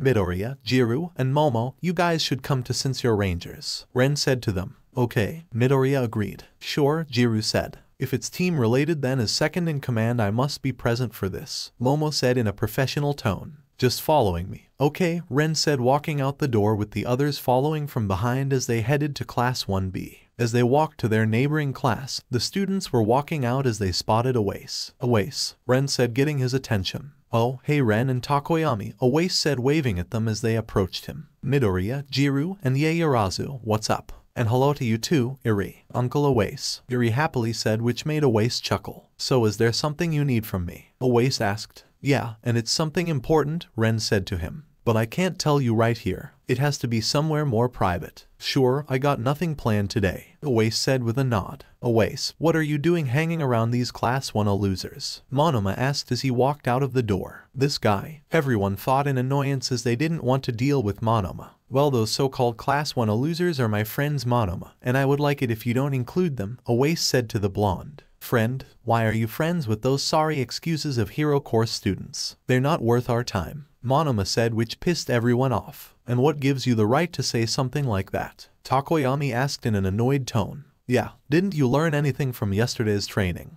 Jiru asked with the same level of annoyance. Oh, I did learn something yesterday, Monoma said with a smile. That Class 1A is a bunch of cowards that use underhanded tactics to win. This just proves that Class 1B is better than you and so everyone else will know it. He was then cut off by a giant hand to the back of his skull. Didn't Mr. Vlad just explain to you this morning to stop masses with Class 1A? Kendo said, scolding her classmate. Don't include my friends, Yui said with a little fury as she stood next to Kendo. I don't like him, Iri said in a disinterested tone. Nobody does, Iri, Ren said before picking the girl up in his arms. Tommy just sighs in disappointment with how both Monoma and Bakugou haven't learned a thing since yesterday's training class. I'm sorry about him, leader. We've been trying to fix his problem with your class, but nothing seems to work. Kendo apologizes to them. There's no reason to apologize for the actions of a single idiot, Kendo, Ren said to her. Right? Anyway, I overheard you guys talking about something, Kendo said in curiosity. Yes, it's Ranger related, Momo said to her. I'll have to drop Iri off at Gym Gamma for her quirk test first before explaining everything to Takoyami and Awase, Ren said to them. If you are both free today, do you want to join us? Sure, if it's for the team, Kendo said with a smile. Yui happily said. Then let's go, Awase said. Agreed. I'm interested in hearing this. Takoyami nodded in agreement. Oh, believe us you will, Midoriya said with a smile. With that said, the group had to Gym Gamma as Ren was going to tell them about the Power Rangers and hoping they would join the Hero Force Rangers. UA. High school classroom afternoon. After dropping Iri at her quirk test with Cruz, Smash, and Jax to keep a watch on her, while the Hero Force Ranger was recruiting Takoyami and Awase to join the team. They introduced them to Tommy, which surprised the two boys, right before showing them a quick 30-minute video of the Power Rangers' history as both Takoyami and Awase were beyond amazed with what they had seen. They even told them about Midoriya having one for all in a relationship with All Might, as well as his time limit, which shocked the two even more. Holy crap, dude. So those were the Power Rangers, Awase said with awe. And you having All Might's power, Midoriya. A group of heroes that fought against beings that were capable of conquering the world. Truly incredible, Takoyami said as he has a newfound respect for those heroes. And to think that you, Midoriya, will be the next All Might. No kidding, Dark Shadow said, popping out of Takoyami. Midoriya just rubbed the back of his neck in embarrassment at their words. Yeah, Midoriya responds to his friends. There was a reason you told us all this, right? Awase asked them. Because this seems like a huge deal. You're right, normally we wouldn't tell anyone about this, Yui said. But the reason we showed you this is because we're offering you both a chance to be Power Rangers and to join the Hero Force Rangers. Tommy said, making their eyes wide in shock. You want us to be Power Rangers? Oase shouted in surprise. Yes, both you and Takoyami were selected by the Master Morpher to be Rangers, Ren said to them. Ida was also chosen as well, and I was planning on asking the three of you to join our team, but unfortunately he had something else to do today, and I'll have to ask him on a later date. He told them. Well, Ida was chosen to be a ranger too, Kendo said in a bit of surprise. I guess I shouldn't be that surprised with how he behaves. Agreed, Takoyami said with a nod before looking at the AI. Tommy, was it? I have a question to ask first before I decide anything. Go ahead and ask away, Holo Tommy said to him. What happens if me or Oase don't accept your offer to become Power Rangers? Takoyami asked. Then nothing will happen. If you don't want to be Power Rangers, then we won't focus it on you. But we would like for you to keep what you heard here a secret, as this is something that not just anyone can know about, Holo Tommy said to them. Takoyami nodded in agreement. So, who else knows about all of this anyway? Oase asked. Including everyone in this room, all the staff members at UA, a detective from the Musutafu police force, Iri, and our parents, Momo told them in her usual tone. Other than that, no one else knows about this. I can see why you don't want us to talk about this, Oase said after getting the message. So what do you guys say? Do you want to join the team and become Rangers? Jiru asked the boys. Takoyami and Oase just look at each other for a good few seconds before turning back to the Rangers with smiles on their face. You don't even need to ask, of course I'm in. Oase accepted the offer. The same as me. It would be an honor to join the legacy of such noble warriors. Takoyami nodded in agreement to join the Rangers. I'll follow whatever Takoyami wants, so sign me up too, Dark Shadow said as well. The others smiled at this as they had two new members on their team. Takoyami and Oase, welcome to the Hero Force Rangers, Holo Tommy said to the boys with a smile. Now hold out your hands to reserve your morpher. Oh yeah, I can't want to morphin in a Power Ranger, Oase said with a grin holding out his right hand. Some here, Takoyami said with his left hand out. Ren held up his left arm and the Master Morpher started to glow gold, as two balls of light came out of it. One was black and the other was blue. The black light headed straight to Takoyami's hand and the blue light went to Oase's hand. As the light dies down, it reveals the morphers that both boys have received. The morpher in Takoyami's hand was the black energem, and then the Dino Charge morpher and Dino Chargers appeared in his hands. The morpher in Oase's hand was the blue Ninja Power Star, and the Ninja Battle morpher appeared in his other hand. The both of them looked in their hands to see their new morphers and items. Wow, this looks like a ninja star, Oase said holding up the blue Ninja Power Star in awe with the star glowing. I never seen a gem like this before, Takoyami said holding up the black energem as it was glowing.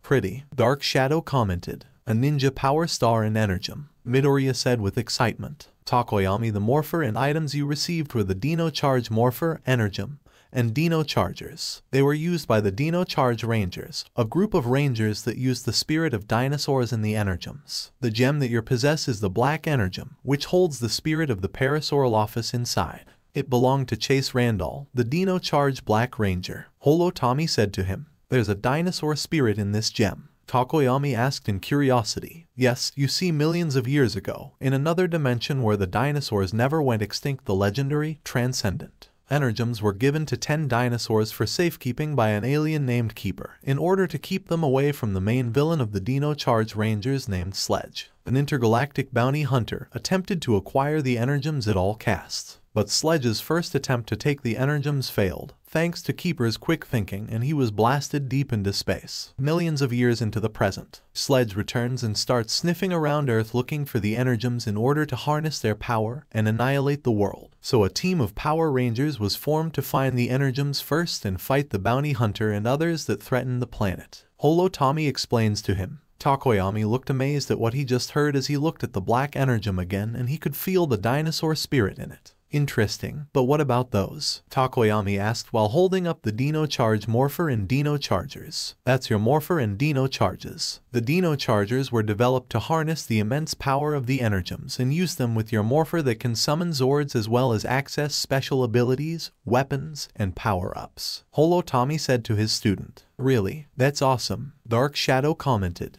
I'm definitely looking forward to trying those things out, Takoyami thought with a smile. So what about me? What is my morpher in this blue star? Oase asked as he wanted to know about his new powers. Oase, the morpher and item you received was the blue Ninja Power Star and the Ninja Battle morpher. They were used by the Ninja Steel Rangers, a group of rangers that used the power of the mythical Ninja Nexus Prism, which contains 6 supernatural ninja power stars to cause ninjas. It belonged to Preston Tyne, the Ninja Steel Blue Ranger, who through the power of the Ninja Steel can perform feats of magic. Holo Tommy said to him, "So I'm a ninja that can use magic. Freaking cool, bro," Oase said with a grin while looking at his power star. "Now get ready for the DNA registration," Holo Tommy said to them as their morphers started to glow again. The black energon glows dark purple as it spreads through Takoyami's body, while he glows dark purple for a few seconds and can hear the Paris Orlophus roaring. Then the minds of Takoyami and Oase were filled with the memories of the previous rangers who wielded these morphers, as new powers were flowing through them. "Wow, that was insane," Oase said looking at his hands. "Revelry in the dark," Takoyami said with a surprised look on his face. "So how do you both feel?" Kendo asked them. "I feel Dino Charge," Takoyami said with a smile. "And I feel Ninja Steel," Oase said as he made the others laugh a little at his joke. "Anyway, happy to have you guys on board. So since you two are on the team now," we see before Ren could say anything else his morpher started to glow again, which surprised everyone there. "What in the... Ren, what's going on with the master morpher?" Jiru asked in confusion as everyone else wanted to know. But before he could reply to his teammate, a portal opened up in the middle of the classroom, which surprised everyone in the room again. "What? Again?" Ren thought as he looked at the portal with widened eyes. "What is that?" Oase was the first to ask. "It's an interdimensional portal," Midoriya said with awe. "But why did one open up in the middle of the classroom?" "It might have something to do with Ren's morpher glowing just a second ago," Kendo said, seeing the only reason for this to happen. "Did you make this portal appear on purpose?" Takoyami asked his new leader. "No, and this isn't the first time this happened either," Ren said, surprising everyone. "What do you mean by this is the first time this happened?" Yui asked him. "A few days ago a portal opened up in my room like this one after I had a vision about this girl named Asuka and her friends who were from another world fighting in a deadly war against those creatures that wanted to destroy their planet." Ren confessed to them. "We learned that it was the Morphin Grid and Ren's strong desire to help those girls that a portal opened up so he could travel to their world and end the war," Holo Tommy explained. The others were looking at their leader in disbelief that he fought in a war in another world. "You went to another world to fight in a war?" Momo asked in worried. "And you didn't bother telling us or asking for help?" Jiru shouted with a glare. "It happened in the middle of the night and there was no time to waste. Besides, when I got there they were ambushed and would have died if I was a second late," Ren said in his defense. I see. But what was it like there anyway?" Midoriya asked in worry. A frown immediately went on the quirkless boy's face as he recalled the events of that night. "It was pure hell," Ren said in a dreadful tone with his head down. "I was in a completely war zone surrounded by death. So many innocent people died to fight against those monsters. The only good to come out of going there was that I was able to save those girls and put an end to that war by destroying King of the Desas. If only I knew about that war, I could have saved more lives." He clenched his fist in rage. Then Takoyami placed his hand on Ren's shoulder for support. "You did everything you could for them, so don't feel bad about it," Takoyami said to him while calming his leader down. "He's right, Ren. You can't save everyone and you managed to save more deaths, so don't feel bad about not being there sooner," Holo Tommy said to him with a smile. "That's right, you're an awesome leader and friend," Midoriya said with his own encouragement. "You are a hero to those people." Yui said with a smile. "Thanks, everyone," Ren said, getting smiles from them before getting back to the main matter. "So Tommy, do you have any idea where this portal leads to?" he asked in curiosity. "No clue. This isn't a ranger world and it's completely foreign to me," Holo Tommy said to them. "Wherever this portal leads to, it most means trouble." "You mean like what happened to Ren and you a few nights ago?" Kendo asked, getting a nod from them. "So what should we do then?" Yui asked. "I think we should go through the portal to the other world," Midoriya said as everyone looked at him. "If what happened to Ren was true, then someone might need our help and we're the only ones who can do it," he said with seriousness. The other rangers couldn't help but agree with Midoriya on that statement. "He's right. As Power Rangers and heroes, it's our job to help people in need, regardless of what world they're in," Ren said with a nod. "I fully agree," Momo said with a determined smile. "I became a hero and Power Ranger for that same reason." "Same here," Kendo said with a grin and hands on her hips. "I'm in too," Oase said with a thumbs up. "Can't let you guys have all the fun. If everyone is going, then I'll join the party too," Jiru said, rubbing her left shoulder with a smile. "I will also lend my full support for this noble cause," Takoyami said as he was interested in going to another world. "Road trip," Dark Shadow said with a thumbs up. Yui cried out in agreement. Holo Tommy just smiled at his students for how far they were willing to go to help a person in trouble. "Okay, everyone stay alert and be ready for anything that this world throws our way. It's time to be heroes rangers, Holotommy said to his students before disappearing back into the Master Morpher. Right, they said together. Let's go, Ren said as everyone stepped into the interdimensional portal one by one unit. It closed behind them. Now their first mission as a team begins in another world. Fairy Tale Universe Year X 776 divided by Harjan Town Afternoon. In another world called Earthland, the Kingdom of Fjord, a small, peaceful nation of 17 million, and a place filled with magic, found in every home, bought and sold in the everyday marketplace. For most, magic is merely a tool, a mundane part of everyday life. For some, however, magic is an art and have devoted their lives to its practice. These are the wizards. Banded together into magical guilds, they apply their skills in search of fame and fortune. Many such guilds dot the landscape of Fjord, but there is a certain guild in a certain town that soars high above the rest, one from which countless legends have been born. A guild that will no doubt continue to create legends well into the future. Its name is Fairy Tale. But that was a story for another time, as something else major was happening. In the town of Harjan, one of the Fjord's ports and also one of its most beautiful old towns. The town is more prosperous and renowned for fishing rather than magic because only 10% of the people in the town have the ability to use magic. Like any port city, it has its own large marina, located in the southern part of town. In the town, there is also a train station and a public park. In the middle of the town, the people were going on about their usual lives until a portal opened up as 8 teenagers stepped out of the portal before it closed up behind them. They looked at the kids strangely for a brief moment before going back to their usual routine and just believed it was a spell by one of the guild mages and just let it be. "We're here, everyone," Holotommy said to them. "So this is the world the Morphin Grid sends us to," Oasis said to everyone while looking around the town. "Seems like it. But everything looks so peaceful," Kendo said, seeing the happy looks on the people's faces. "Yes, I was expecting us to be in a fight the moment we stepped out of the portal," Momo said in a confessing tone. "Maybe, but let's not let our guards down yet. We are in unfamiliar territory," Takoyami said with caution. "I don't think that's necessary, since I don't feel any trouble about this place," Jiru said to him. They took the surroundings. It looked like he ended up in some sort of harbor. Beyond any doubt, the Rangers were close to a harbor. The substantial massive ocean was before them, alongside a few animals, and even a few vessels and individuals. What stunned them more was that the closest mass of water was 40 miles southeast. There was no chance he was even near the ocean. What simply transpired? "If I have to guess, I say we're in some kind of port town for fishing," Ren concluded as the other agreed with him. The Hero Force Rangers turned and noticed several objects floating in the air, as well as some people doing tricks that almost made them think they were doing magic. "Are those their quirks?" Midoriya asked with interest. "I don't think it's quirks since we're not in our world anymore," Yui pointed out. "Right, I forgot. Sorry about that," Midoriya said in embarrassment as he had forgotten that they were in another world. "Before we do anything else, we need to gain some information about those universe," Momo suggested. "Not a bad idea, Momo," Ren said to her before turning to the group. "We'll split into groups of 2 and collect info about this world,"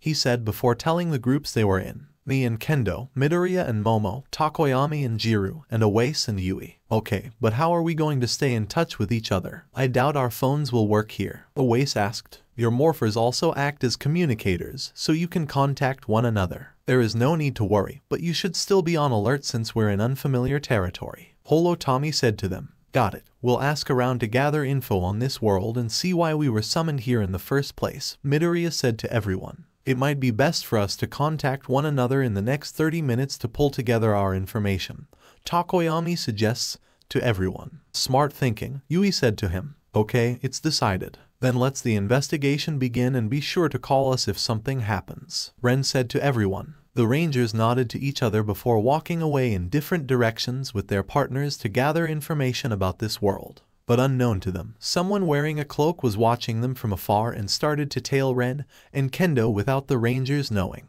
After a few minutes of gathering information, Kendo and Ren were now in Harjan Park. It was located in the west part of the town. It was rather simple with several walkways, benches, and tables scattered around the area, with some being under trees to allow visitors to rest under shade when it gets too hot. Ren and Kendo were sitting around on one of the many tables in the park closest to a tall oak tree with multiple bushes surrounding it, as they were talking to the other on their morphers to compare the information they gathered about this world. They learned that this world is called Earthland. Most of the known part of Earthland was occupied by a very large peninsula, with some isles of different sizes being scattered in the sea surrounding it, and the peninsula itself being linked to the mainland, whose geography is mainly unknown. The territory of this land was split into several countries, the Kingdom of Fior being one of them. Fior was occupied by a smaller, secondary peninsula sprouting from the mainland to the west. The Principality of Veronica is a small country located in the mountains north of Fior. The country of Seven occupied a peninsula northeast of Fior. The country of Bosco is located east of Fior. The country of Iceberg is located to the east of Seven, northeast of Bosco, north of Joya, northwest of Bellum, and west of the Pergrand Kingdom, and so on, which expanded the boundaries of Earthland. But there was one thing about this world that got the Rangers' attitude, as it was more than just the kingdoms. It was a world of magic, as unbelievable as that sounded. Magic has been around for centuries in Earthland and Fior and is used in everyday life for various needs. And there were those who used magic in life as their occupation. They were referred to as wizards, more commonly known as mages. The wizards belonged to various guilds and performed jobs on commission. There are a number of large guilds within the country. The majority of the advanced technology and machinery in this world is powered by magic, such as weapons, transportation, and everyday conventional tools, all powered by Lacrima or a mage's own magic as its power source. The minority of this world's technology relies on different power sources, reminiscent of the industrial age,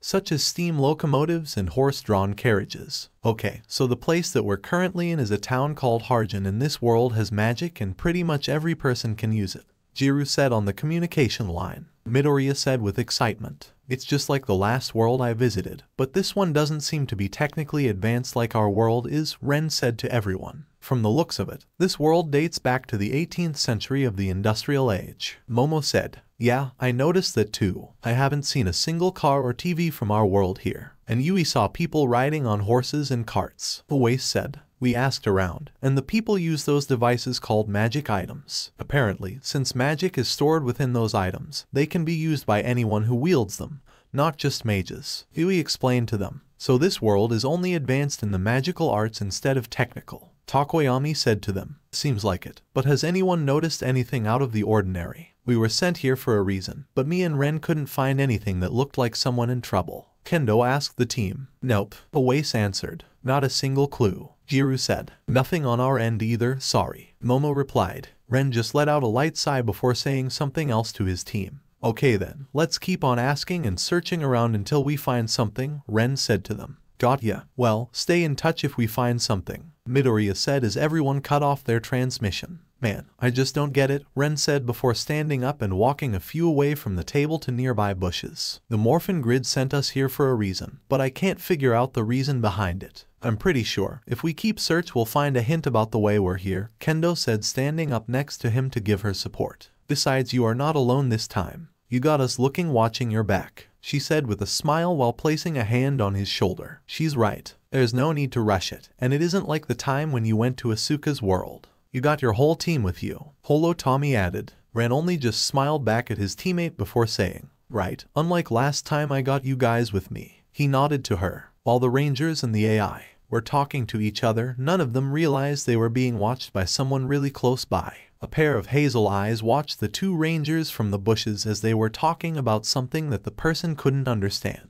However, the eyes were focused on the master morpher that was attached to Ren's left wrist. As quietly as possible, the unknown person reached their arm out of the bushes towards Ren's morpher and grabbed a hold of the device before ripping it off of his wrist. Ren immediately felt the pull and took a look at his left arm, which made his eyes widen in horror. "My morpher," Ren cried out, which made Kendo look and worry as well. "What happened to it?" Kendo panicked. "It felt like something yanked it off my wrist," Ren shouted. "Ren, Kendo, over here," Holo Tommy shouted out loudly to get their attention. They quickly turned their heads around over the bushes to see the pickpocket making a mad dash away from the Rangers with the master morpher in their hands. "Hey, that's my morpher," Ren yelled as he quickly jumped over the bushes and lunged forward at the thief. "Stop, you little thief," Kendo shouted while jumping over the bushes like her leader and followed him from behind. The pickpocket was shocked by how quickly Ren and Kendo caught the act and ran even faster away from the Rangers. The pickpocket was now running in the opposite direction, trying to put as much distance between them and the Rangers. Before the pickpocket could get away from any farther, Ren used his cheetah speed to get in front of the thief without them realizing it as they were knocked right into the Ranger and fell down back to the ground. "What the? I thought he was back over there," the pickpocket thought as they looked up at Ren in surprise. How did he get here so quickly? The pickpocket asked in their mind.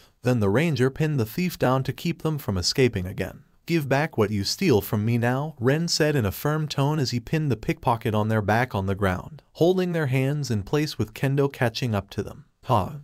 Get off me. Let me go, the pickpocket said, trying to get Ren off only to find he wasn't moving an inch. Not until you give back my morpher, Ren said at the resistance the pickpocket was giving him. No, I need it more than you do, the pickpocket said as they began to struggle more viciously. Let me go, you moron, the pickpocket yelled as they managed to get one of their feet free. Get off, the pickpocket yelled as they began to kick Ren in the face. Ren just avoided the kicks without issues as there was no reason to take the weak attacks seriously. Ren looked towards Kendo, ignoring the pickpocket's feeble attempts to escape while still dodging the kicks. This day is getting weirder and weirder, isn't it? Kendo thought to herself in confusion. Kendo then looked down at the pickpocket, who was desperately trying to get out of Ren's grip, and noted that they were small in size, almost like a child. Before she could say anything, the pickpocket even moved their head to bite Ren's right arm. "Oh, son of a," Ren cried out before turning to look down at the pickpocket, who looked like they were trying to bite through Ren's arm. Did you just bite me? Hey, stop that, Ren shouted, annoyed by the pickpocket trying to bite through his arm.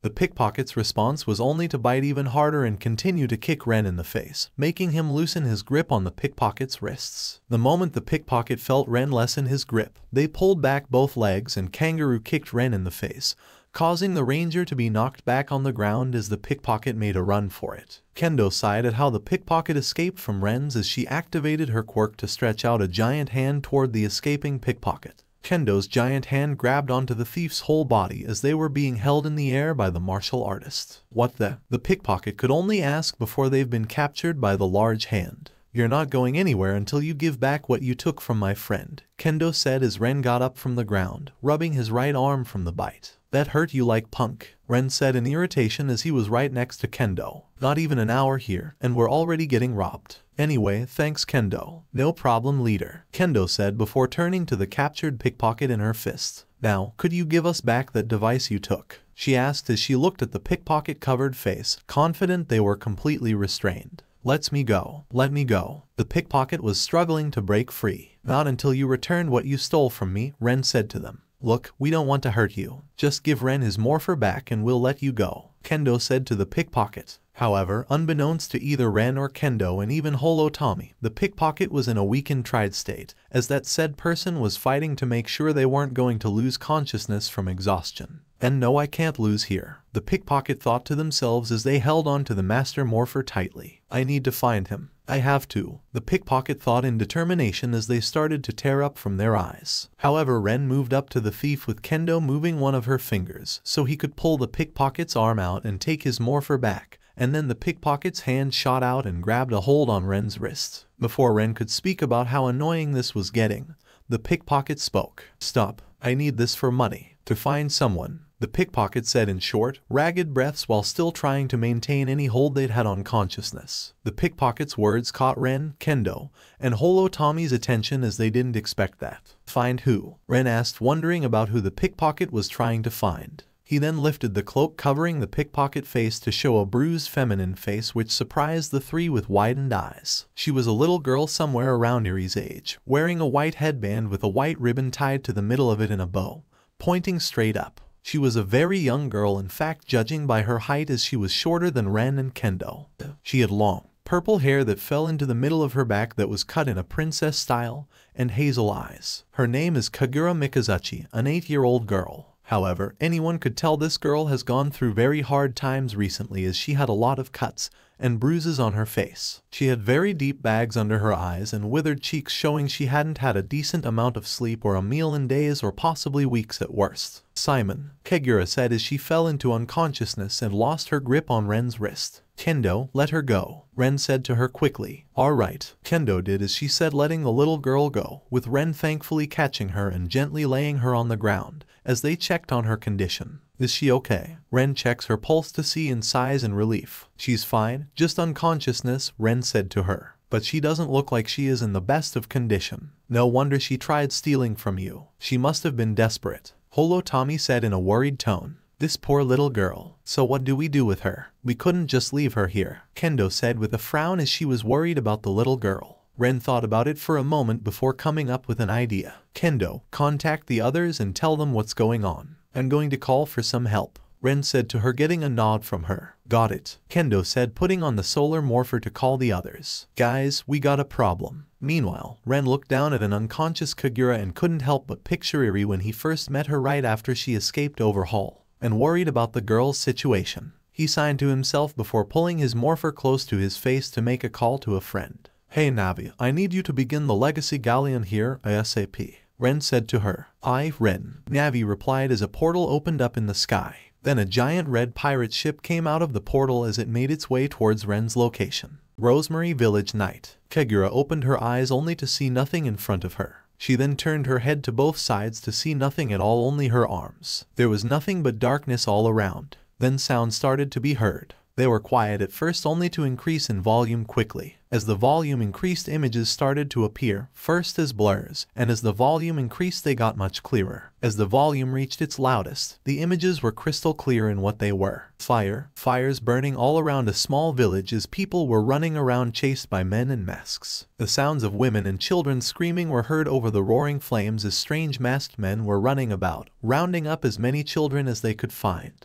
The children's parents tried to fight back to save their captured children, but each one was mercilessly cut down one by one. One man could be seen being impaled by a large sword, while 2 more men were cut in half by a blazing axe-wielded giant of a man. Krahahaha. The masked giant's laugh sent shivers down her spine and stopped her blood cold. Kagura could feel her heart beat faster and faster as she kept looking at the man, her gut telling her to run as far away as she could from this man. Krihahahaha. It is futile to resist, you pathetic worms. The masked giant laughed as he brought the axe down to the ground, splitting the ground in front of any people trying to escape, and destroying 3 houses in the process. The fire then rose out of the new chasm, keeping anyone from trying to jump over it. We are the holy crusade of the all-powerful Lord of Darkness and Death, Zeref, the masked giant proclaimed as he soon began changing to a more demonic appearance. His hands transformed into claws. He started to grow spikes all over his body, and his skull mask soon became a part of his face. The man has become a horrifying to behold. Kagura couldn't breathe as fear took complete control of her body, every cell in her body screaming at her to get out of there.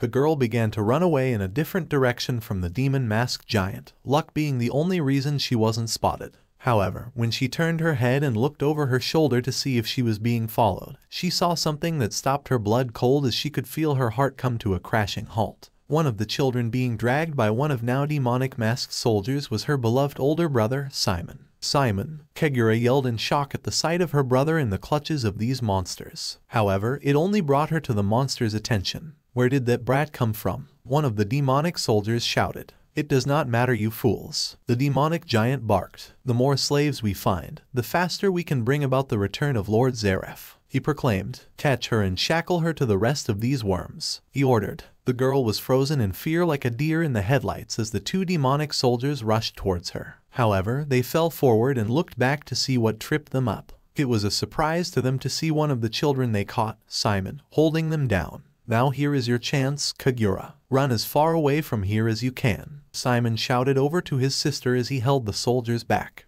But brother, what about you? I can't leave you here, Kagura shouted back, completely unwilling to abandon her older brother. Just go, Simon shouted out as one of the soldiers began to wriggle himself loose from Simon's grip. Just forget about me, Kagura, and survive, he shouted before he was kicked in the face by another soldier in his grasp. Kagura decided with tears in her eyes to run away as soon as Simon finished yelling, while one of the soldiers broke free from his grasp and chased after her while the other stayed behind to beat on Simon. The soldier chasing her began to change form as he began to transform into a large lizard-like monstrosity. It had 4 eyes with 2 on each side of the head, and its jaws were held together by tape like pieces of flesh, and had teeth larger than crocodiles but in rows of hundreds like a shark. It had large claws on each foot, and each claw was as large as a banana. It had a large razor-sharp, serrated tail that looked like a bladed whip than anything else. Its jaws were held together by tape like pieces of flesh and had teeth larger than crocodiles but in rows of hundreds like a shark. Its body looked withered with the ribs visible to all, and if you looked closely, there were several holes that allowed you to see several organs working, even the heart. Overall, it looked like a skeletal abomination of nature itself in how it even managed to survive. Kagura tried to run as fast as she could from the monstrosity that was now chasing her. However, a hand soon popped from the side of a house and pulled Kagura in as the lizard monster passed by unaware. Kagura couldn't see who her savior was, but one thing that stood out the most was the scarlet hair. Her name is Urza Scarlet, an 11-year-old girl. You're safe now, Urza said, trying to calm the frightened little she just saved. However, those men won't stop until they catch enough of us for whatever they are planning, and it will be a matter of time till they find us. The Scarlet Girl theorized about the situation at hand. What should we do? Kagura asked, obviously frightened. Simple, Urza said with a smile on her face. I'll just make sure they can only catch one of us. Kagura's eyes widened at the plan and tried to refuse it before the Scarlet Girl grabbed her and threw her into the basement of the house. What are you doing? Kagura asked, shocked by what was happening. I'm giving you a chance to survive, Urza said with a smile, accepting her fate. Don't leave this basement until they are all gone, okay? She asked as she began closing the door. Good, she said as she closed the door. Kagura ran up to it and banged her arms on it. Wait, please don't leave me, please, Kagura yelled out as the ground began to fall from under her feet. She managed to grab hold of the basement door until a black tentacle came out of the ground and wrapped itself around her legs. No, please someone, anyone, help me, Kagura screamed as she was dragged into the hole as the ground closed over her. Legacy Galleon evening. Log, Kagura screamed as she woke up, jumping forward in her bed and clutching her heart in fear. She took a look at her surroundings and noticed that she was in a small room with a bed. Then her gaze turned to a mirror to see her reflection, which surprised the young girl. Kagura saw that most of her body was covered with bandages as if something treated her injuries. What the? Who did this? Kagura asked in utter confusion while touching her bandages. What was that? Kagura heard a male's voice and then jumped back in her bed. Kagura wanted to scream, but she felt her heart almost go up her throat and stopped at the pharynx. Her heart was beating fast, as she could tell she wasn't alone. It sounded like someone screaming. Kagura heard a female voice this time. But everyone is up here and no one else is on the ship, except for another female voice that Kagura could recognize as she heard it before. Our little guest that is sleeping in one of the rooms. Another male voice that Kagura could recognize as she heard it before made the girl flinch as she knew that they were talking about her. This made Kagura all the more ready to run until she heard voices speaking to one another again. You mean that little girl that tried to rob you early? Another male voice asked. Yeah, that's the one, a female voice said. Well, since she's awake, we should go check to see if she is okay, a timed voice said to the others. With that said, several alarms went off in Kagura's head as she remembered the two she tried to rob, which resulted in failure and made her lose consciousness shortly after. She started to panic when she heard multiple footsteps heading in the direction of the room she was in. The footsteps were getting longer as her heart was beating faster in fear, and then the door to the room opened for the girl to see multiple people along with the two she tried to pickpocket. Log, Kagura screamed in terror and remembered what the people in front of her were capable of. Whoa, easy kid.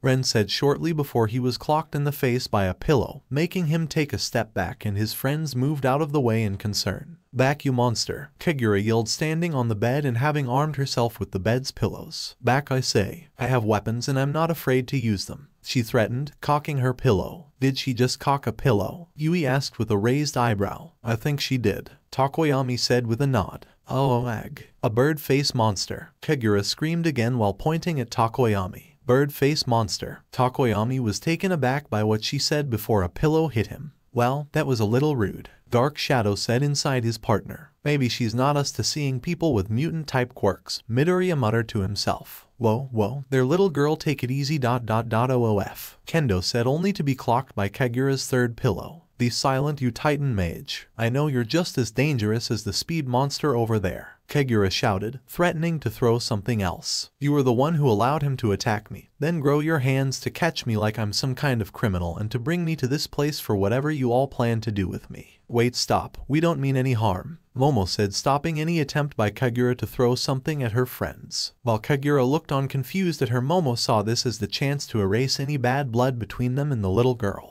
Look, we aren't going to do anything to you, and if we just talk about. A lamp then clocked her on the head while she was speaking, making Momo duck just in time before it could hit her. This is getting out of hand, Holotommy commented in worry. Hey, what the heck was that for? Jiru yelled out angrily. You could have hurt her. Kagura was taken aback by how angry Jiru had become, but soon regained some of the vigor she earlier. Why would I believe anything you say? I saw you earlier with those two in the middle of town, Kagura shouted at the punk rock girl before her. How am I supposed to know you aren't lying to me? For all I know, you could be the bad guys here, the girl shouted, pointing accusatively towards the rangers. Bad guys? We're the ones who treated your injuries, Oase pointed out, which made Kagura freeze in surprise. That was you? Kagura asked in surprise. Yeah, after you passed out we saw all of the cut and bruise on your body, so we took you someplace safe to treat your injuries, Kendo said to the little girl. Look, we don't want to hurt you or anything, so can you please calm down? Kagura wasn't taken aback by how sincere Ren was with her and took a look at the others and could tell that they weren't bad people. I see, I shouldn't have acted the way I did after you took care of me,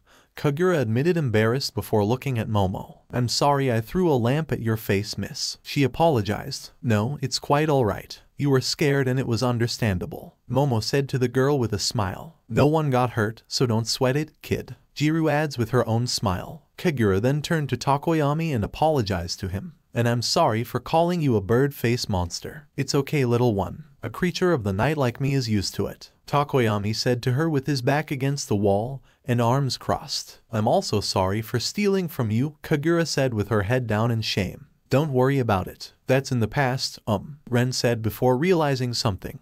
Sorry, I guess we never learned each other's names, huh? He asked as he rubbed the back of his head, embarrassed by the lack of foresight on that. Wouldn't that be the first thing you do when you meet someone? A mechanical bird exclaimed as she flapped her wings next to Ren, which surprised Kagura. I guess you're right, Navi, Momo said, rubbing the back of her head. Well, I'm Momo Yaoyorozu, she said, introducing herself. I'm Fumikage Tokoyami, Tokoyami said to her. Yui Kodai, Yui said in her usual neutral tone. I'm Itsuka Kendo, Kendo said with a kind smile. Hey, the name's Oase Yosu, Oase said while pointing his thumb at himself. Hi, Kyoka Jiru, Jiru said with a nod. I'm izukumidoriya, it's good to meet you, Midoriya said with a little nervousness. I'm Navi, nice to meet you, Navi said. And I'm Ren Amamiya, and we're the Power Rangers Hero Force, Ren said, confusing Kagura. Power Rangers, Kagura thought in confusion as she didn't know about the Power Rangers. What's your name? Ren asked towards Kagura. I'm Kagura Mikazuchi, Kagura said, introducing herself with a slight bow. Then a large growling sound could be heard. Everyone looked directly at Kagura, bending down with her hands on her stomach. She was now blushing in embarrassment. The Rangers couldn't help but chuckle slightly at the little girl before Midoriya said something. Kagura, if you're hungry then we made some food for you, Midoriya said, pointing to the covered tray on the table with hot fleshy made food. Kagura turned to her left to see a tray of food that was a bowl of chicken and pasta, garlic bread, a glass of juice, and a jello cup. Really? I can have all this? Kagura asked, surprised by the Rangers' hospitality. Yeah, I mean we made that food specific for you since we probably guess you didn't have a decent meal in a while. So go ahead and eat up, Jiru said to her. It didn't take long for Kagura to pick up her fork to take a test bite out of her pasta and chewed it, with her eyes widened in shock at how tasty the food was. After deciding she liked what she was eating, she proceeded to swallow it before devouring the rest of it like a starved animal. So Kagura, is it alright if you can tell us a bit about yourself? Kendo asked, trying to make conversation with the girl they just met. Kagura stopped eating her meal to look at the others. Sure, ask away, Kagura said before taking a bite of her garlic bread. So how old are you, Kagura? Kendo asked. 8 years old, Kagura answered. The room went silent after that as Ranger's eyes went wide and were sweating profusely from hearing how old the girl was, as she had to resort to stealing from others. A few minutes silence later, Kagura finished eating her food as they spoke to the girl again. So, Kagura, could you explain why an 8-year-old like yourself was trying to steal from Ren? Tokoyami asked Kagura nicely. Kagura looked down. Well, you see, she said, looking like she was trying to speak the right words but couldn't find them. Didn't your parents teach you that stealing from people is wrong? Oase asked, throwing his 2 cents into the conversation. I mean, don't they know about what you've done? Kagura looked down, her face shadowed by her hair. Of course, they don't know about what I've done lately, she said, her voice sounding much more solemn, which caught Ren and Midoriya's attention as they turned their heads towards her. They're dead. This took the Hero Force Rangers by surprise as they didn't expect to hear that from her. Well, wait a minute here, Jiru said in surprise. If your parents are dead, then how do you take care of yourself? She asked skeptically. I lived with my older brother Simon in Rosemary Village before I got separated from him, Kagura said with disguised sadness, which Ren and Midoriya noticed. Oh, that's great, now we know where your home is so we can take you back to him, Momo said happily as she clasped her hands together. Yeah, isn't that great? Midoriya said to her with his best smile. That's no longer possible, Kagura said solemnly. Huh? How come? Yui asked confused. Rosemary Village doesn't exist anymore and I don't know where Simon is either, Kagura said. Wait a minute, what do you mean Rosemary Village doesn't exist anymore and you don't know where your brother is either? Oase asked. It just doesn't exist anymore. It was destroyed. Burned down. It's gone, Kagura yelled out angrily, surprising the Rangers. Wait, destroyed? Navi repeated in shock. I don't like where this is going. Tommy thought in concern. Well, what do you mean by that, Kagura? Jiru asked, worried for the panting, emotional girl before her. What happened to you and Simon at Rosemary Village, Kagura? Ren asked with a seriousness that surprised the team. A few minutes passed until Kagura was breathing normally again. Ren walked up next to her while sitting down on the bed near her. Kagura, Ren said with a soft, serious tone. If you don't want to talk about what happened to your home and your brother, that's fine, he said as he placed his hand on the girl's hand while rubbing her hair gently. But just remember that if you do want to tell us, we will listen to you. That's what friends do for each other after all, he finished, shocking Kagura as he got off the bed and walked towards the door. Come on guys, let's go in her space, he told his team. Alright, Ren, Kendo said as she snapped out of her daze at the words Ren just said and got off the chair she was sitting in. Okay, Midoriya said with a nod as he wasn't too sure. Sure, Takoyami said as he got off the wall and walked towards the door. Momo, Oase, Yui, and Jiru looked at each other for a brief moment before following the others as Navi behind them. Kagura sat there for a moment, still in shock and processing what Ren had just told her. He's calling me his friend after all I've done. Sure, he has forgiven me. But this doesn't make sense, Kagura thought to herself as Ren and the others were about to exit the door. Wait, Kagura shouted, stopping them in their tracks. Did you mean what you said? Kagura asked. About us being friends, she asked anxiously. Yeah, we're friends now, Kagura, Ren said simply to Kagura's question. And like what Ren said, if you're ready to talk then we'll be here to listen, Oase said to her. Believe us when tell you this, Kagura, that we want to help you, Midoriya added. A few silent moments passed before Kagura spoke again. Alright, I'll tell you guys, Kagura softly said to the Rangers. But I'm only telling you guys this because you 9 are the first friends I've ever had since my brother, alright? Did I make myself clear? She asked with some uncertainty about the story she was going to tell. You have our word, Momo said to her before sitting in a chair. Sure, Kagura, Midoriya said sitting on the bed. It's a promise, Oase said before sitting on a chair. Our mouths are sealed just like a black abyss, Takoyami said as he took a seat on a chair next to the wall. We won't tell anyone, Kagura, Jiru said reassuringly as she took a seat next to Takoyami. This will stay between us, Kendo said sitting next to Oase. Yui nodded in agreement. Aye, Navi said flying down next to a straight rod. Yep, we won't tell anyone, Kagura, Ren said as he took a seat at the end of the bed. Kagura took a deep breath and started telling the Rangers about how the worst day of her life began. And that's how I came to Harjin, Kagura finished, tears coming down her eyes. The Rangers were, in a word, horrified at what Kagura had gone through in the past months while Ren remained silent at this new information. Kagura, Momo said, trying to find the proper words to comfort the crying girl in front of her but couldn't find any. How could she find the words? Kagura had gone through something no child should ever go through and she had no idea how to help her through it. It wasn't just her either, as the other Rangers had their own reactions to the story with anger, sadness, frustration, tears, and shock all over their faces as they listened to the little girl's painful story. You poor girl, Navi said in a sad tone. Tommy was silent, contemplating the horrors Kagura had gone through. Tommy knew what it was like to lose your entire family and home to monsters, as some Rangers had gone through the same thing in their lives. The AI turned his head to Ren, who was surprisingly silent during the story and had his eyes shadowed over with his bangs. So you tried to rob Ren in the park so you could sell his morpher for money to take care of yourself and to find your brother in the long run, Oase said, guessing at Kagura's earlier motives. Yes, you're right, Midoriya, Kagura said as she nodded her head solemnly. Ren and Kendo were the first ones I came across in the park and I was getting desperate to find food. I know what I did was wrong and I won't try it again, I promise, she said. Besides, I'm not even sure about where Simon is. For all I know, he could be dead, Kagura yelled out, breaking down into tears again. Ren was in deep thought over the Kagura story, as he couldn't help but think of Eri. Sure, both her and Kagura's situations were different from each other, but both of their lives were destroyed by a bunch of monsters. Then something hit Ren as he was finally able to connect the dots to the way he and his friends were here. The Morphin Grid sent them here to help Kaguya. Jiru tried to reach out to comfort Kagura when she saw Ren move out of his spot. Ren, Jiru asked as she saw Ren move towards Kagura, put his arms around her and hug her. This shocked Kagura out of her crying as she looked towards the boy now holding her gently. Ren, Kagura asked, confused by Ren's actions. It's going to be alright, Kagura, Ren said as he let go of Kagura from the hug and faced her. Your brother still might be alive. How would you know? Kagura yelled, angered by Ren's statement, believing he couldn't understand what she was going through at the moment. My brother is either out there where I have no hope of finding him or dead. I saw those monsters come into my village and kill everyone that got in their way.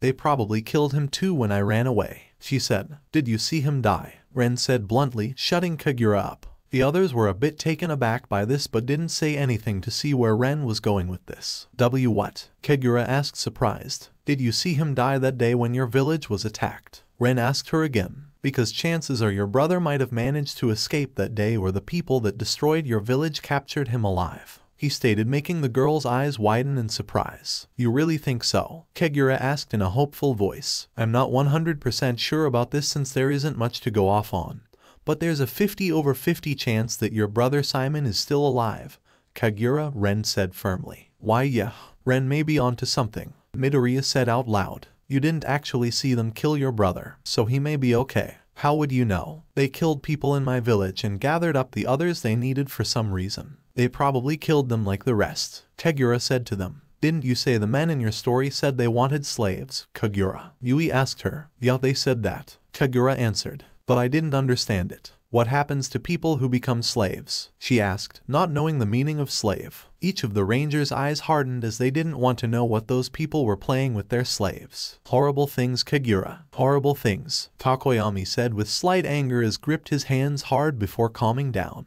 But the thing is, they would have killed Simon if they didn't want slaves, Kagura, meaning he is alive, Kagura said, realizing her brother was alive. My brother is alive, Kagura said, happily jumping up and down in the bed as rangers smiled at her outburst. Kagura stopped as her wounds started acting up and sat back down. I need to find Simon immediately, she said as tried to get out of bed. Whoa there, Kagura, Kendo said, stopping the excited girl from getting out of her bed. You can't go off searching for your brother immediately off the bat. You're still recovering, and besides, we can't let an 8-year-old girl go off to rescue her brother from a bunch of slave traders, she said to her. I don't care, Kendo. I have to go rescue him, Kagura argued, trying to get out of Kendo's grip. Look, I know you want to go save your brother, anyone would, but how are you going to do that if you can't even take care of yourself? Kendo asked. Not only that, but you don't have any idea where he is. So how are you going to find him or where to even start? Jiru asked. Plus, the masked men who attacked your village are incredibly dangerous and wouldn't hesitate to take a person's life, especially a child's, Momo added with worry. They're right, Kagura. It's just too dangerous for you to go in and save him, Navi said, feeling bad for the little girl. Kagura looked down, realizing in her excitement she lacked the resources to find her brother. She was about to give back into despair when a hand appeared on her head. She looked up to see it was Ren, who gave a tiny smile. Don't worry, Kagura. If you can't find Simon, then we'll do it for you, Ren said, making Kagura and the others stare in shock at what Ren just did. Ren, are you serious? Kendo asked her leader. Yeah, I am, Ren said, looking at his teammates. And I think I know the reason why the Morphin Grid sent us here, is to help Kagura find her brother. Are you sure? That seems a little far-fetched if you asked me, Oasis said, raising an eyebrow. I don't know, Momo said, getting their attention. I've studied Ranger history. There are some pretty amazing stories about the Morphin Grid.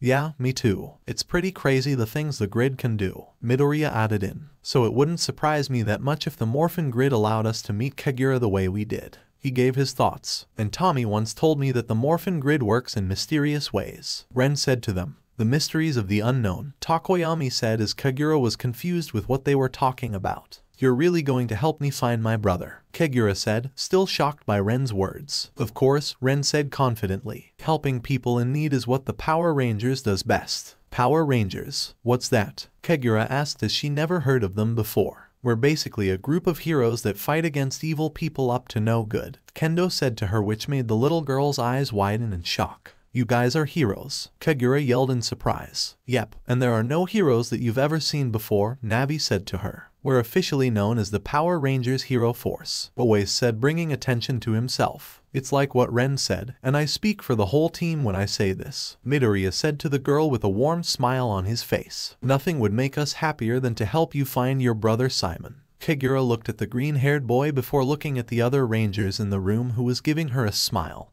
and head nods as they were willing to help her out as well. Thank you, all of you, Kagura said in a grateful as she started to tear up her eyes. I don't know how I can ever repay you all for your kindness, she said gratefully as she bowed from her seat on the bed. I'm in your debt, she said with her face on the blanket. Don't worry about it, Kagura, Ren said as he patted Kagura on her head while whipping her eyes clean. We're friends now, so you don't have to pay me back for it. Just promise me one thing, Kagura. Promise you what, Ren? Kagura asked as she raised her head. Have more faith in your brother, Ren said to her. If he was willing to take on the guys who are burning down your village to allow you to escape, then he isn't going to die easy. Got it, Kagura? He asked with a smile. Got it, Ren? Kagura responded with a nod of her head with a blush on her face. Holotommy, who was listening to this in silence, just smiled proudly at his student for helping Kagura. After promising to find Kagura's brother, the Rangers showed the little girl around the Legacy Galleon as she took great joy in after learning that those wasn't an ordinary ship.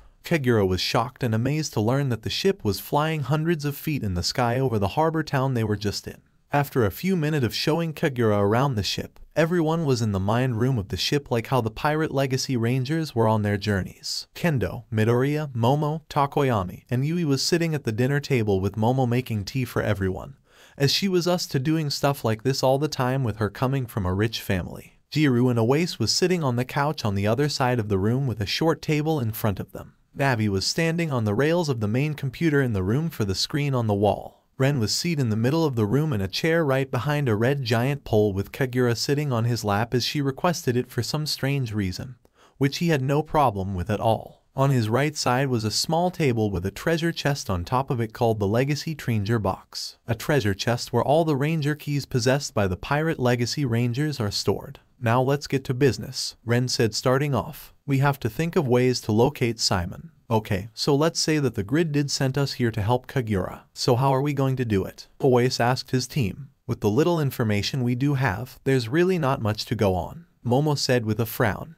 We might have more to go on than you all realize, Ren said, which confused everyone. What do you mean by that? Tokoyami asked. Let's look at the fact here. We knew that Rosemary Village was destroyed by a group of men, and using the people that they didn't kill to sell for slavery, Ren said to them while holding on to Kagura. And I'm pretty sure they've done the same thing to other remote villages too. When you put it like that, it does make sense, Jiru said with slight anger at how people can do such horrible things. People like that are the worst. Agreed, but we still don't know what those men who attacked Rosemary Village looked like, Midoriya said with a frown. We might not know, but Kagura does, Ren stated. Huh? Kagura replied in confusion. That's right, she was there when it all happened, Navi said while flapping her wings. Kagura, you're the only one here who knows what those men look like. Can you describe to us what they look like and if they said anything out of the ordinary? Ren said, giving her a frown. I know it might be painful for you to remember, but we need you to try so we can find your brother. Kagura hesitated for a brief moment as she didn't want to think about that nightmare, but decided to try in order to help her find Simon. Okay, I'll give it my best shot, Kagura said with a nod with her head slightly down. Remember what the attackers look like. They were all dressed in robes and wearing masks over their faces, and keep on repeating this same word. What was the word, Kagura? Kendo asked. Zeref, Kagura said to them. Zeref, they all said in confusion. That's a strange name to have, Holotommy thought. Does anyone know what that word means? Yui asked as everyone shook their heads except for Tokoyami, who was in deep thought. What about you, Kagura? Does it ring any bells? Midoriya asked her. Kagura just shook her head in disappointment as she had no idea either. Well, this is getting us nowhere, Kendo said with a sigh while leaning back in her chair. If only there was more to go on. Zeref, I think I might have had that name before, Tokoyami said, getting everyone's attention on him. You have? Where? Ren asked him. Back when we were investigating the town about this world, I overheard some of the people talking a certain cultists group that worship a being who goes by the name of Zeref, Tokoyami said in a grim tone. Hearing put the others on edge as their enemy they were dealing with was a bunch of cultists, except for Kagura, who didn't understand what a cult was. That's just great. We're dealing with a bunch of cultists, Holotommy thought in worry. It just had to be a freaking cult, Jiru said while shaking her head and annoyed. Is there anything else you learned, Tokoyami? Ren asked him. They called themselves the Cult of Zeref, and apparently from what I've learned, this group has been active for the past few years, causing trouble wherever they go in the name of their Lord Zeref. Takoyami began to explain to his friends. Rumors has it that they've been attacking and kidnapping people from numerous villages to have them aid in some kind of twisted cause of these for unknown reasons. Everyone couldn't help but be disgusted by those people for attacking the innocent for their own twisted plans. This is way dealing a bunch of cultists is annoying.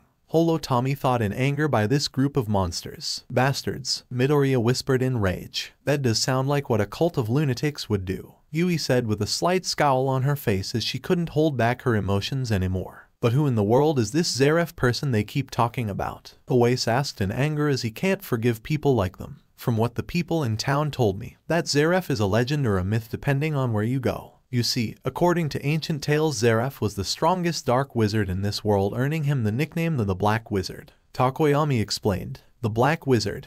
Tommy thought in curiosity. Zeref was also rumored to have immortality, as he has been known to be sighted every now and then for the last 400 years or so. During that time frame he for creating demons using his dark magic, and they are bound to things known as the Book of Zeref. The book or books act as the life source to those tied to Zeref and his dark power. Takoyami finished as the group looked described by what he just said. An immortal wizard who dwelled in the darkness. Demons that did his bidding and his will, Ren said while holding on to scared Kagura as he was trying to calm her nerves down. Am I the only one who's getting a Lightspeed Rescue and Mystic Force vibes from this? He asked everyone. No, I just think that exact same thing, Momo said while still being a little shaky from the information. Me too, Kendo said too. Some here, Oase add on. Yui said in agreement. I'm impressed you were able to explain all that without getting freaked out, Takoyami. Jiru said to him. Someone like myself who embraced the darkness is used to those type of topics, Takoyami said with his eyes closed and arms crossed. Put that aside, we still are no close to finding these cultists, Navi said to everyone. They're a group of worships a evil mage, right? Some they most have a secret base of operations that no one but their group would know about, Midoriya said with a hand on his chin while thinking. I bet that's where they're keeping the people they've captured. You think Simon may be there? Kagura asked in concern. It a possibility, but I'm still not sure yet, Midoriya replied back. A hidden base that the general public doesn't know about, Momo said before looking at Takoyami. Takoyami, is there anything else you learned about the cultists? Takoyami shook his head to her with a look of disappointment. Unfortunately, no. That's all I have on them, he said. Well, that sucks, Oase said with a frown. If only there was a way to track down one of those cultist freaks and beat the location of their base out of them, he complained. I think we might have a method to finding their hideout, or to more accurate Simon, Midoriya said before standing up from his seat. Really? You can find Simon? Kagura asked in surprise while getting off Ren's lap and walked up to him. Yeah, if I use a certain spell on you, Midoriya said pulling out his mystic morpher. Where are you going with this, Midoriya? Kendo asked him. There's a spell that can make someone contact a lost loved one. If I use it on Kagura, we might be able to locate where her brother is and also find the cultist's hideout, Midoriya said, making everyone shocked from hearing this. Then that means we can find Simon, Kagura happily shouted with a smile on her face. Yes, it seems so, Takoyami said with a grin. Clever thing, Tommy thought and impressed. Now everyone was standing up near Kagura as they were about to perform the spell. Okay, Kagura, in order for the spell to work you have to think of the person you want to contact, Ren said to her. So only think of your brother when I cast the spell on you, Midoriya told her as he opened his morpher and pointed it at the little girl. Okay, Kagura said with a nod before closing her eyes. Simon, she thought of nothing else but her older brother, Kalanog Trebinage, Midoriya said, casting the spell on the girl as a green ball of magical energy come out of the morpher and hits Kagura. Kagura minds she show a small island somewhere in the middle of the ocean with a gigantic metal tower in the center. Then the magical energy flows straight into the computer screen as it showed the same image that Kagura saw in her mind. They Rangers turned to the scene to see the machine tower and couldn't help but feel disturbed just from looking at it, with Kagura open her eyes in fear as she was scared just looking at it. When Momo held on to her to calm her down. Just what in the world is that thing? Oase asked in confusion. I have no idea, but looking at it is giving me the creeps, Jiru said to him. You're right, looking at it I can different see some form of darkness coming off of it, Takoyami said with narrowed eyes as he didn't like this kind of darkness. Is it me or does that look like some kind of tower? Kendo pointed out. No, I had the same thought myself, Momo agreeing with the girl. Yui nodded in agreement. Whatever it is, it's different a place a bunch of cultists would hide out, Ren said as he was not liking this one bit. Kagura, is this what the spell showed you where Simon is? Yes, I thinks he's there. No, he has to be there. Kagura was sure about it. That spell shows where a loved one is, so Simon has to be there, Midoriya said to everyone. It's not just Simon who's there, but every person those freaks kidnapped. Oase said to the other. Oase is right. This is much more than helping Kagura's brother anymore. We have to save everyone those cultists enslaved and put an end to their group once and for all. And just like what the Pirate Legacy Rangers would always say is that if we don't like something we see, then we wreck it. Ren said seriously before turning to his teammates. So we doing this or what? Of course we are. Those people need our help, Midoriya said with determination. I know All Might and the other Rangers would help those people and so will I. You don't even need to ask, Oase said pounding his fist in his hand. I'm an all-the-way leader. I'm down to taking out a cult too, Jiru said with her earphone jacks up in the air. They will know divine punishment soon enough, Takoyami said with a nod as he was on broad. Yeah, let's go kick some cultists' ass, Dark Shadow said inside Takoyami. I'll follow you anywhere if it means helping the innocent, Kendo said with a smile. Some here leader, Momo said with her own smile. Yui cried out while pumping her fist in the air.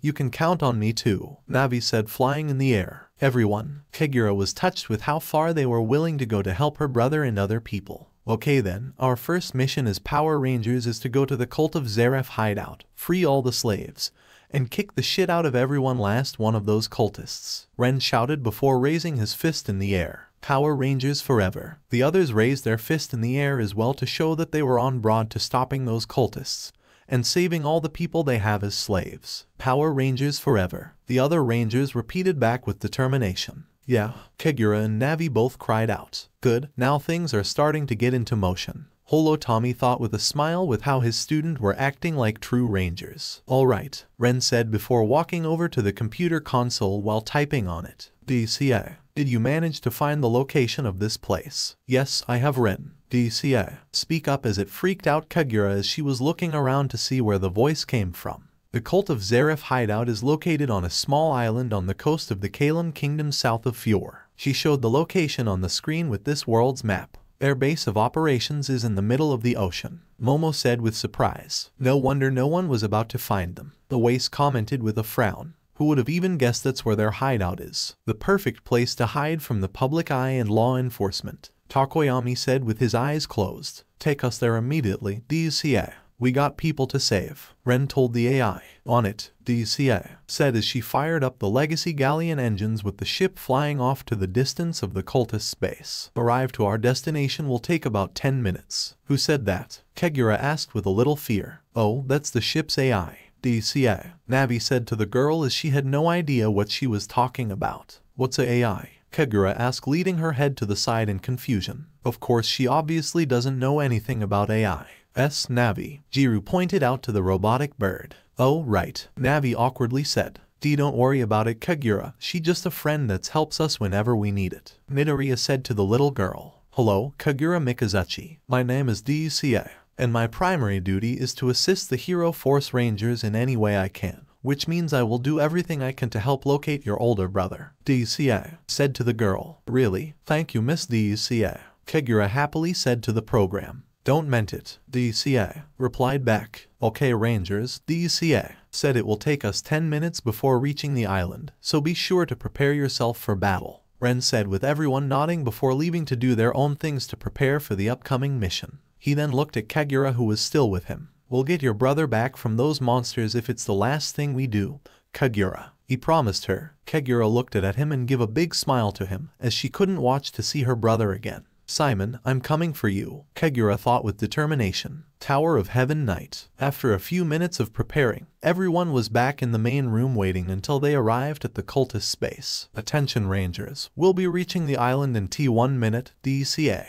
announced as the Rangers and Kagura walked up to the computer screen and Midoriya behind at the console. It's about time we finally arrived, Kendo said with her arms crossed. The computer screen changes to what it looks like outside of the ship as they see miles and miles of the ocean until everyone sees what is in the distance. I think I see a big pole in the distance, Yui said as they saw the mysterious object in the distance. I'll enhance the image on the screen to get a better look, Midoriya said to type on the console keyboard. Then the screen zoomed in for everyone to see a massive building-like structure atop a solitary island. There it is, the tower I saw in my head, Kagura stated aloud as she pointed at the screen. The cultists' island base, Jiru said with disgust. Seems so, Jiru, Oase said with a nod while cracking his knuckles. Can't wait to try out my new powers on those jerks. I feel the way, Oase, Ren said before facing his team. Now we need a plan before reaching the island. It might be best for us to sneak into the tower undetected and locate where they keep the slaves, Momo said to everyone.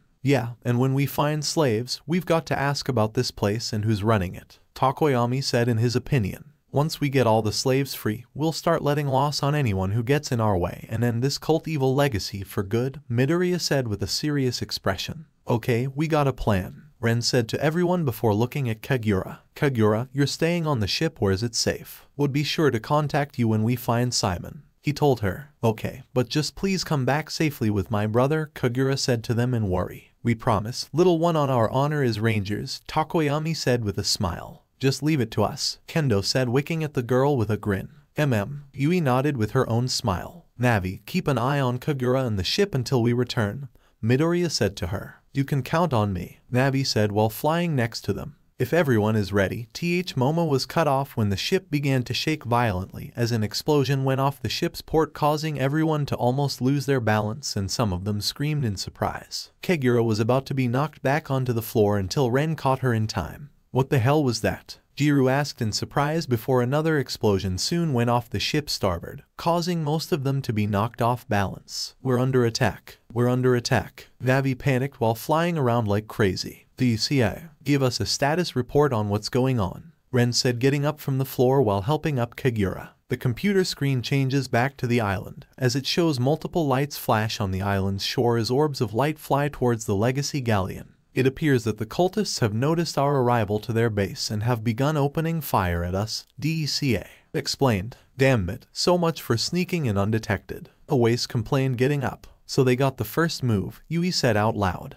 We can't keep letting them hit us like this. Yeah, Ren said as he could see more light orbs crash into the ship on the screen, causing fires to spread all over. DCA, avoid those light orbs while returning fire, and get us as close as you can to the tower, he said to the AI. Right, DCA replied while taking full control of the Legacy Galleon. Everyone else, we're heading outside to the deck and jumping off the ship. We're close enough to the tower, Ren ordered his team. Got it, everyone said while rushing out to the deck. We're off, Ren said following the others from behind. Everyone good luck and come back alive, Navi said to them. You can do it, Power Rangers, Kagura shouts out in encouragement. Outside of the ship, the Legacy Galleon was flying at high speed to avoid all the orbs of light from hitting the ship, and then quickly turned to the left side as the Legacy Galleon cannons fired multiple shots at the island shore to destroy the device that was launching the light orbs at them. Meanwhile, the Rangers came rushing out the door to deck to see what was happening and prepare themselves for the worst. They're not letting up one bit, Jiru said as they kept their heads down to avoid a light orb as they exploded.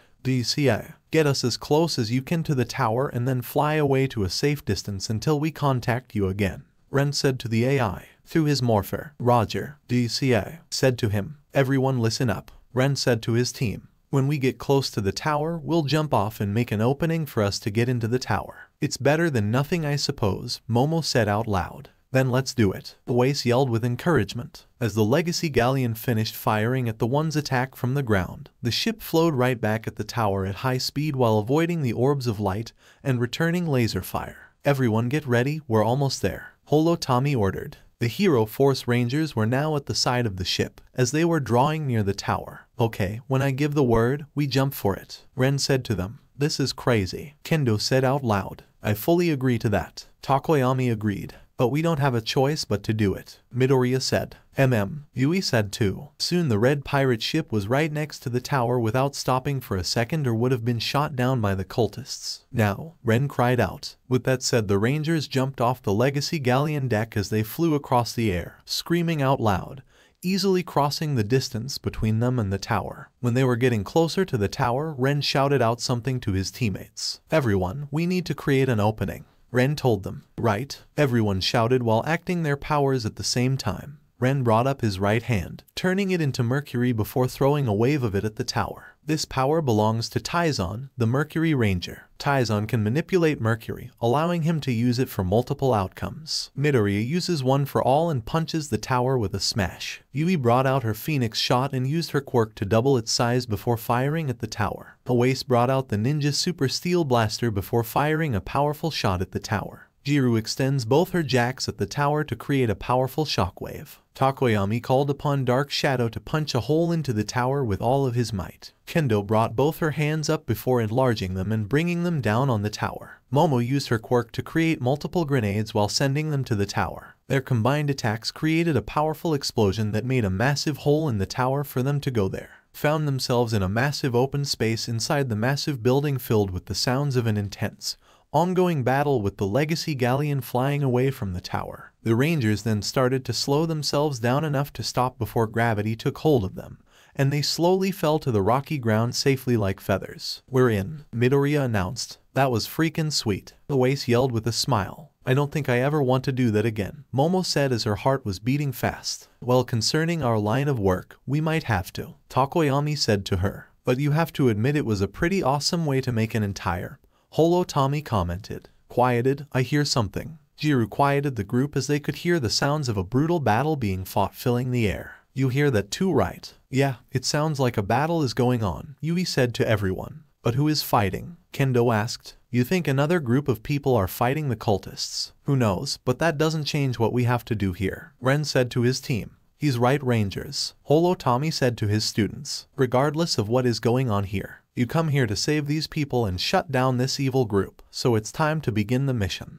Good luck and may the power protect you all," he said before going silent. The team looked at each other and had smiles on their face as they knew what they had to do. "You heard the AI. Now let's go find Kagura's brother and stop those villains," Midoriya shouted as he and the others ran off into the direction of the noise, determined to bring the girl's brother back to her and free the slaves. Power Rangers Hero Force members. Ranamamiya Ranger forms, all of them. Quirkless, leader of the Hero Force Rangers. Izukumidoriya Ranger forms, Green Mystic Ranger, Quirk, one for all. Yui Kodai Ranger forms, Red Overdrive Ranger, Megaforce Pink, Quirk, size. Kyokajiru Ranger forms, Jungle Fury Wolf Ranger, Yellow Dino Ranger, Quirk, Earphone Jack. Momo Yaoyorozu Ranger forms, Red Samurai Ranger, Quirk, Creation, second in command. Itsuka Kendo Ranger forms, Jungle Master Yellow Ranger, Quirk, Big Fist. Fumikage Takoyami Ranger forms, Dino Charge Black Ranger, Quirk, Dark Shadow.